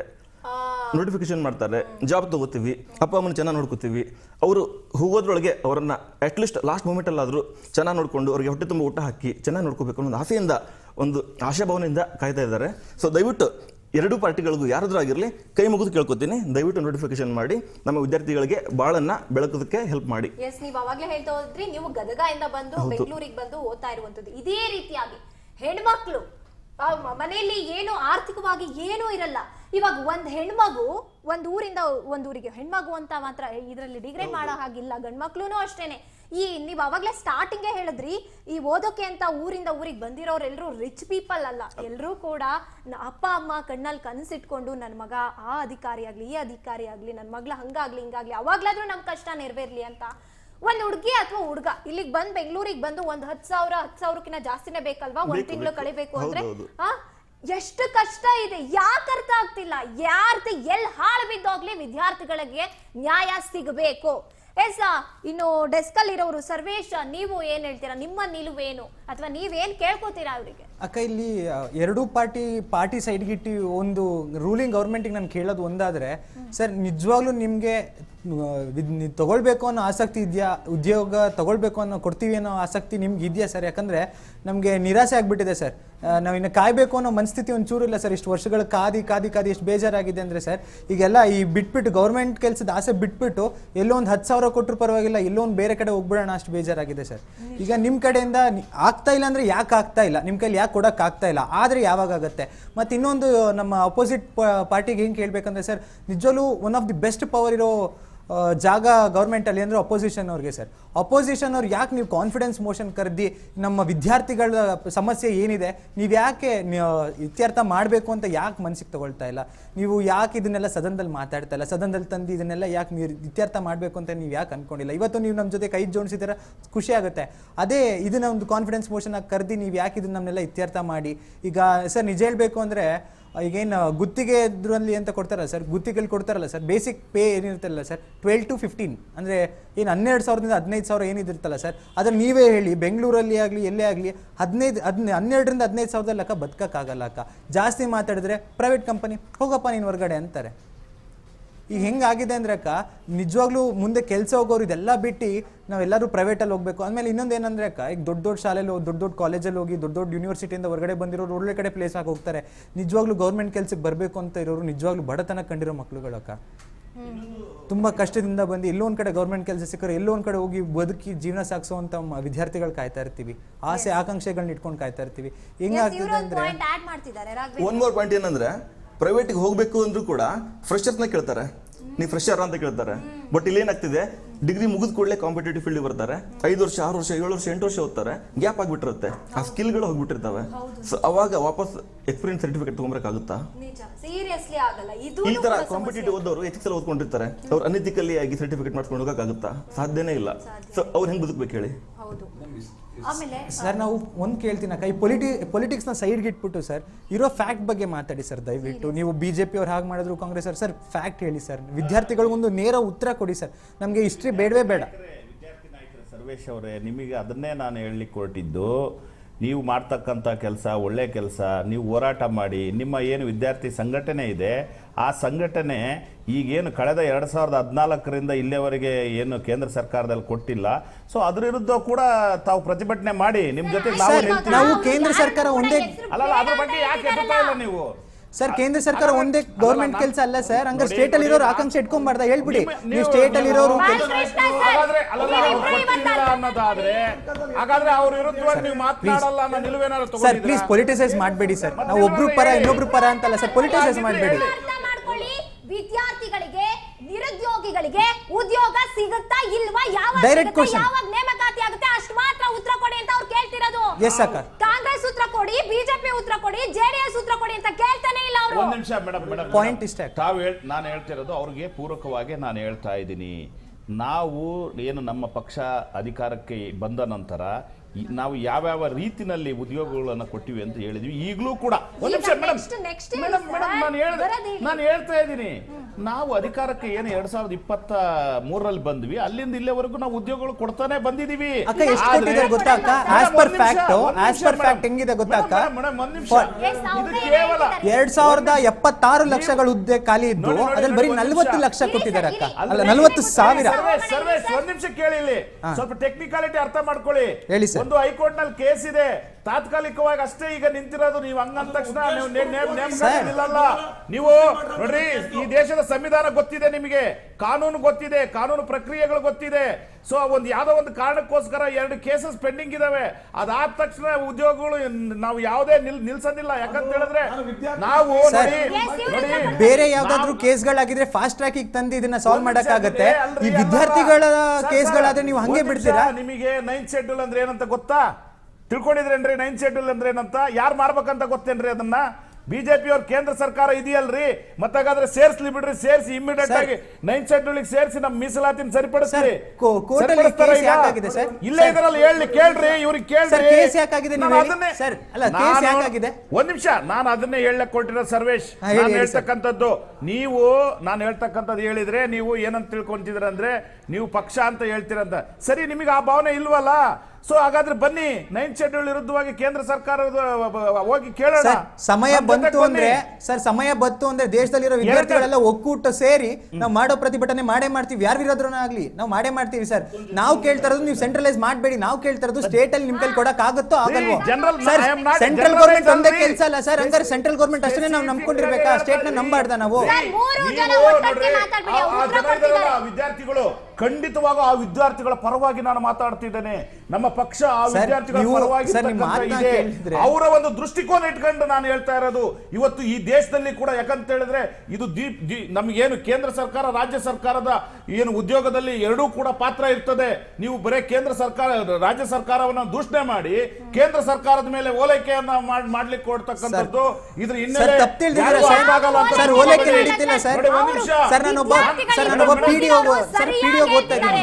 ನಾನೊಬ್ಬ PDO ಎಕ್ಸಾಮ್ಗೆ ಓದ್ತಿರೋ ವಿದ್ಯಾರ್ಥಿ. ನಾವು ಉದ್ಯೋಗವನ್ನ ಕೊಡಕ್ಕೆ ನಾವು ಕಟಿಬದ್ಧರಾಗಿದ್ದೇವೆ. ಯಾವಾಗ ನಿಮಗೆ ಭರವಸೆ ನಿಂತ ಜಾಗದಲ್ಲಿ ಅಲ್ಲ. ನಿಮಗೆ ಇಲ್ಲಿ ಹೇಳಿ, ನಿಮಗೆ ಕಾನೂನು ಗೊತ್ತಿಲ್ಲ, ಸಂವಿಧಾನ ಗೊತ್ತಿಲ್ಲ. ನೀವು ಫಸ್ಟ್ ತಿಳ್ಕೊಳ್ಳಿ, ಸಂವಿಧಾನ ಓದಿ ನಾಯ್ಕ್ರೆ. ನೀವು ಸಂವಿಧಾನಗಳು ಓದ್ಕೊಳ್ಳಿ, ನೀವು ಸಂವಿಧಾನ ಓದ್ಕೊಳ್ಳಿ, ರೆಗ್ಯುಲೇಷನ್ ಓದ್ಕೊಳ್ಳಿ. ಯಾವ್ದೋ ನಿಂತ ಜಾಗದಲ್ಲಿ ಒಂದ್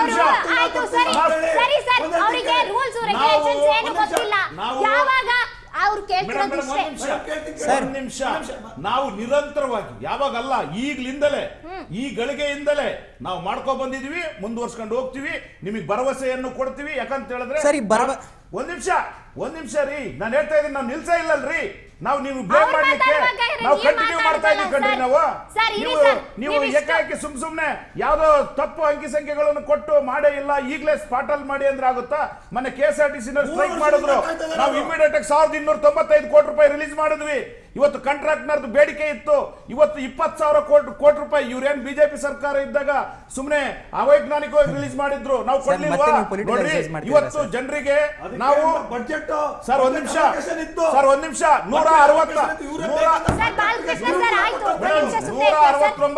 ನಾವು ಭರವಸೆ ಕೊಟ್ಟಿದ್ವಿ, 162 ಈಡೇರಿಸಲಿಲ್ವಾ? ನೋಡ್ರಿ, ಕಾಂಗ್ರೆಸ್ ಅಂದ್ರೆ ಭರವಸೆ ಅಂದ್ರೆ ಕಾಂಗ್ರೆಸ್. ಸರ್ ಇನ್ನೊಂದು ನಾನು ಸರ್ ನೇರವಾಗಿ ಕೇಳೋದಾದ್ರೆ ಸರ್, ನಾವು ಪ್ರತಿಭಟನೆ ಮಾಡಿ ಎಲ್ಲರೂ ಪಡಿಬೇಕಾ ಸರ್? ಮತ್ತೆ ನೀವು ಹೇಳಿದ್ರಲ್ಲ ನಾವು ಇಷ್ಟು ಜನಕ್ಕೆ ಹುದ್ದೆ ಇಷ್ಟು ದುಡ್ಡು ರಿಲೀಸ್ ಮಾಡಿದೀವಿ, ಅಷ್ಟು ದುಡ್ಡು ರಿಲೀಸ್ ಮಾಡಿದೀವಿ ಅಂತ. ನಿಮಗೆ ರೆಸ್ಪೆಕ್ಟ್ ಮಾಡ್ತೀವಿ ನಾವು, ಪ್ರತಿಭಟನೆ ನಿಮ್ಮ ಹಕ್ಕು. ನೀವೇನು ಈ ಜನ ಸೇರಿಸಿದ್ರಲ್ಲ, ಒಂದ್ ನಿಮಿಷ, ಇವತ್ತು ಕಳೆದ ಕೇಂದ್ರ ಸರ್ಕಾರದ ವಿರುದ್ಧವಾಗಿ ಅನೇಕ ಪ್ರತಿಭಟನೆಗಳಲ್ಲಿ ಕೂಡ ಭಾಗಿಯಾಗಿದ್ದಾರೆ, ಅದು ನಮಗೆ ಗೊತ್ತು.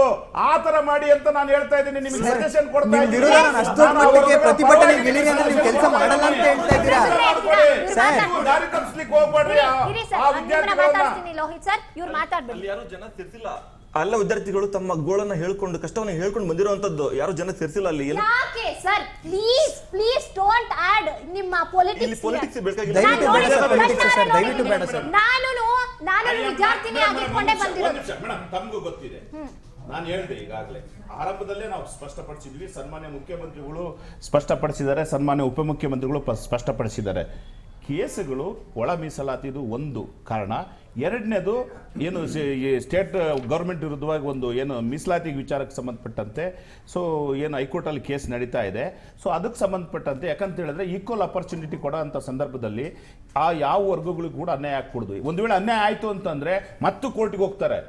ಈ ರೀತಿಯ ಒಂದು ದ್ವಂದ್ವವನ್ನು ಒಂದ್ ನಿಮಿಷ, ದ್ವಂದ್ವ ಸರಿಪಡಿಸಬೇಕನ್ನೋ ಉದ್ದೇಶದಿಂದ ಮೇಡಮ್, ಒಂದ್ ನಿಮಿಷ ಮೇಡಮ್, ಆ ನ್ಯಾಯಾಂಗ ಪ್ರಕ್ರಿಯೆ ಇದ್ದಂತ ಸಂದರ್ಭದಲ್ಲಿ ನಾವು ತಾತ್ಕಾಲಿಕವಾಗಿ 1 ತಿಂಗಳು 2 ತಿಂಗಳು ಇದ್ದೇಟಿಗೆ ನೀವು ಅದನ್ನ ಸಂಪೂರ್ಣವಾಗಿ ಇವರಿಗೆ ಏನು ವಿದ್ಯಾರ್ಥಿಗಳ ಪರವಾಗಿಲ್ಲ ಅಂತಕ್ಕಂಥದ್ದು ಬಿಜೆಪಿ ಅವರು ಹೇಳಿದ ರೀತಿನಲ್ಲಿ ಹೇಳಕ್ ಬಂದ್ರೆ ಇದು ಮೇಲ್ನೋಟಕ್ಕೆ ಗೊತ್ತಾಗ್ತದೆ.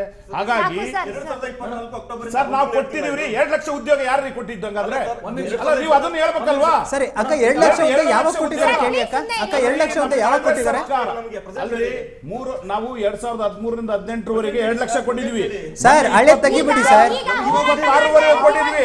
2 ತಿಂಗಳು ಕೋರ್ಟ್ ನೋಟಿಫಿಕೇಶನ್ ಸಮಸ್ಯೆ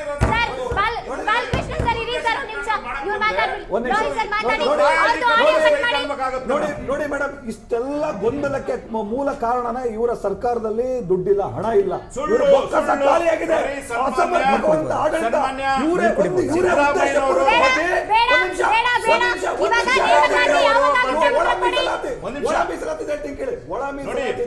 ಇವತ್ತು ಏನು 35 ವರ್ಷದ ಹೋರಾಟ ಇತ್ತು ದಲಿತ ಸಮುದಾಯಗಳು. ಸುಳ್ಳು. ಇವತ್ತು ಸಿದ್ದರಾಮಯ್ಯನವರಿಗೆ ಬಜೆಟ್ ಯಾರು ಹೇಳ್ಕೊಡೋ ಅವಶ್ಯಕತೆ ಇಲ್ಲ. ಇವತ್ತು ಸನ್ಮಾನ್ಯ ಮೋದಿ ಅವರಿಗೆ ನಾವು ಬಜೆಟ್ ಹೆಂಗ್ ಮಾಡ್ಬೇಕಂತ ಹೇಳ್ಕೊಡ್ತೀವಿ. ನಮಗೆ ಬಜೆಟ್ ಅಲೋಕೇಶನ್ ಬಗ್ಗೆ ಗೊತ್ತಿದೆ, ನಮಗೆ ಆರ್ಥಿಕವಾಗಿ ಯಾವ ರೀತಿ ದೃಢೀಕರಣ ಮಾಡಬೇಕನ್ನೋ ಗೊತ್ತಿದೆ. ನಿಮ್ಗೆ ಸುಮ್ಮನೆ ನಿಮ್ಮ ಹತ್ರ ನಾವು ಹೇಳ್ಕೋಬೇಕು ಅವಶ್ಯಕತೆ ಇಲ್ಲ. ಇವತ್ತು ನಮ್ಮ ಸರ್ಕಾರಕ್ಕೆ ಯಾರು ಮೀಸಲಾತಿ ವಿರೋಧಿಗಳ ನೀವು ಆ ವರ್ಗಗಳು ಬಿಟ್ಟು ನೇಮಕಾತಿ ಮಾಡಿ ಅಂತ ಸ್ಟೇಟ್ಮೆಂಟ್ ಕೊಡ್ತೀರಾ ಬಿಜೆಪಿ ಅವರು? ನಿಮ್ ಸ್ಟ್ಯಾಂಡ್ ತಿಳಿಸ್ತೀರಾ?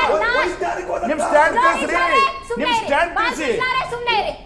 ಇಲ್ಲಿರೋದು ರಾಜಕೀಯ ಸಮಸ್ಯೆ ಅಲ್ಲ, ವಿದ್ಯಾರ್ಥಿಗಳ ಸಮಸ್ಯೆ. ಒಂದು ನಿಮಿಷ ಹೇಳೋದನ್ನ ನೀವೇನ್ ಹೇಳ್ತಾ ಇದ್ದೀರಾ? ಆ ಕೋರ್ಟ್ ಅಲ್ಲಿ ಕೇಸ್ ಇದೆ ಅಂತ ಹೇಳ್ತಾ ಇದ್ದೀರಾ. ನೀವೇನ್ ಹೇಳ್ತಾ ಇದ್ದೀರಾ? ಸರ್ಕಾರದ ಬೊಕ್ಕಸದಲ್ಲಿ ದುಡ್ಡಿಲ್ಲ ಅಂತ ಹೇಳ್ತಾ ಇದ್ದೀರಾ. ನಾ ಹೇಳ್ತೀನಿ ಕೇಳಿ, ಫಸ್ಟ್ ಆಫ್ ಆಲ್ ನಾ ಹೇಳ್ತೀನಿ ಕೇಳಿ, ವಿದ್ಯಾರ್ಥಿಯಾಗಿ ನಾ ಹೇಳ್ತೀನಿ ಕೇಳಿ. ಬೊಕ್ಕಸದಲ್ಲಿ ದುಡ್ಡಿಲ್ಲ ಅಂತ ನಮ್ಗೂ ಬೇಕಾಗಿಲ್ಲ, ನಾವು ಟ್ಯಾಕ್ಸ್ ಕಟ್ತಾ ಇದ್ದೀವಿ, ಇಂಡೈರೆಕ್ಟ್ ಟ್ಯಾಕ್ಸ್ ಕಟ್ತಾ ಇದ್ದೀವಿ, ಪ್ರತಿಯೊಂದು ತಗೋಬೇಕಂದ್ರೆ ಟ್ಯಾಕ್ಸ್ ಕಟ್ತಾ ಇದ್ದೀವಿ. ನೀವು ಇನ್ನೊಂದು ಕೇಳಿ, ಬಟ್ ನಮಗೆ ಈ ಬೇಕಾಗಿರೋದು ರಾಜ್ಯ ಸರ್ಕಾರದ ಹುದ್ದೆಗಳು. ಓಕೆ, ಇನ್ನೊಂದು ಕೇಳಿ, ಕೋರ್ಟ್ ಅಲ್ಲಿ ಕೇಸ್ ಇದೆಯಾ? ಆದಷ್ಟು ಬೇಗ ಆ ಹಿಯರಿಂಗ್ ಅನ್ನ ತಗೊಂಬಂದ್ ಬೇಗ ಸಾಲ್ವ್ ಮಾಡ್ಕೊಳ್ಳಿ. ಅಲ್ರಿ, ನಾವು ನಿಲ್ಸೇ ಇಲ್ರಿ ಉದ್ಯೋಗ ಕೊಡೋದು. ಇದೆಲ್ಲ ಕ್ರಿಯೇಟ್ ಮಾಡ್ತಕ್ಕಂಥದ್ದು ಯಾರು ಮಾಡ್ತಾ ಇದಾರೆ, ಯಾಕೋಸ್ಕರ ಮಾಡ್ತಾ ಇದಾರೆ? ಆ ವರ್ಗಕ್ಕೆ ಅನ್ಯಾಯ ಮಾಡ್ತಾ ಇದಾರ್ರಿ. ನಾವು ನಿಲ್ಸೇ ಇಲ್ಲ ಉದ್ಯೋಗ ಕೊಡೋದು. ಧನ್ಯವಾದ ಕಾರ್ಯಕ್ರಮದಲ್ಲಿ ಭಾಗಿಯಾಗಿದ್ದಕ್ಕಾಗಿ. ವೀಕ್ಷಕರೇ, ಇದಾಗಿತ್ತು ಇವತ್ತಿನ ವಿಶೇಷ.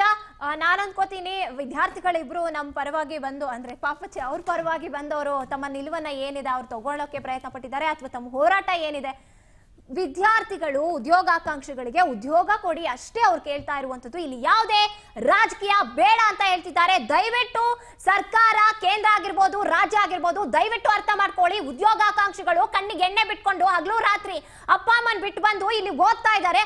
ಅವರಿಗೆ ಉದ್ಯೋಗಾಕಾಂಕ್ಷಿಗಳಿಗೆ ಉದ್ಯೋಗವನ್ನ ಒದಗಿಸಿ ಅಷ್ಟೇ ನಾವು ಕೂಡ ಕೇಳ್ತಾ ಇರುವಂತದ್ದು. ಹಾಗೇನೆ ನೋಡ್ತಾ ಇರಿ ರಾಜ್ ನ್ಯೂಸ್ ಕನ್ನಡ, ಜನಸೇವೆಗೆ ನಾವು ಸದಾ ಸಿದ್ಧ.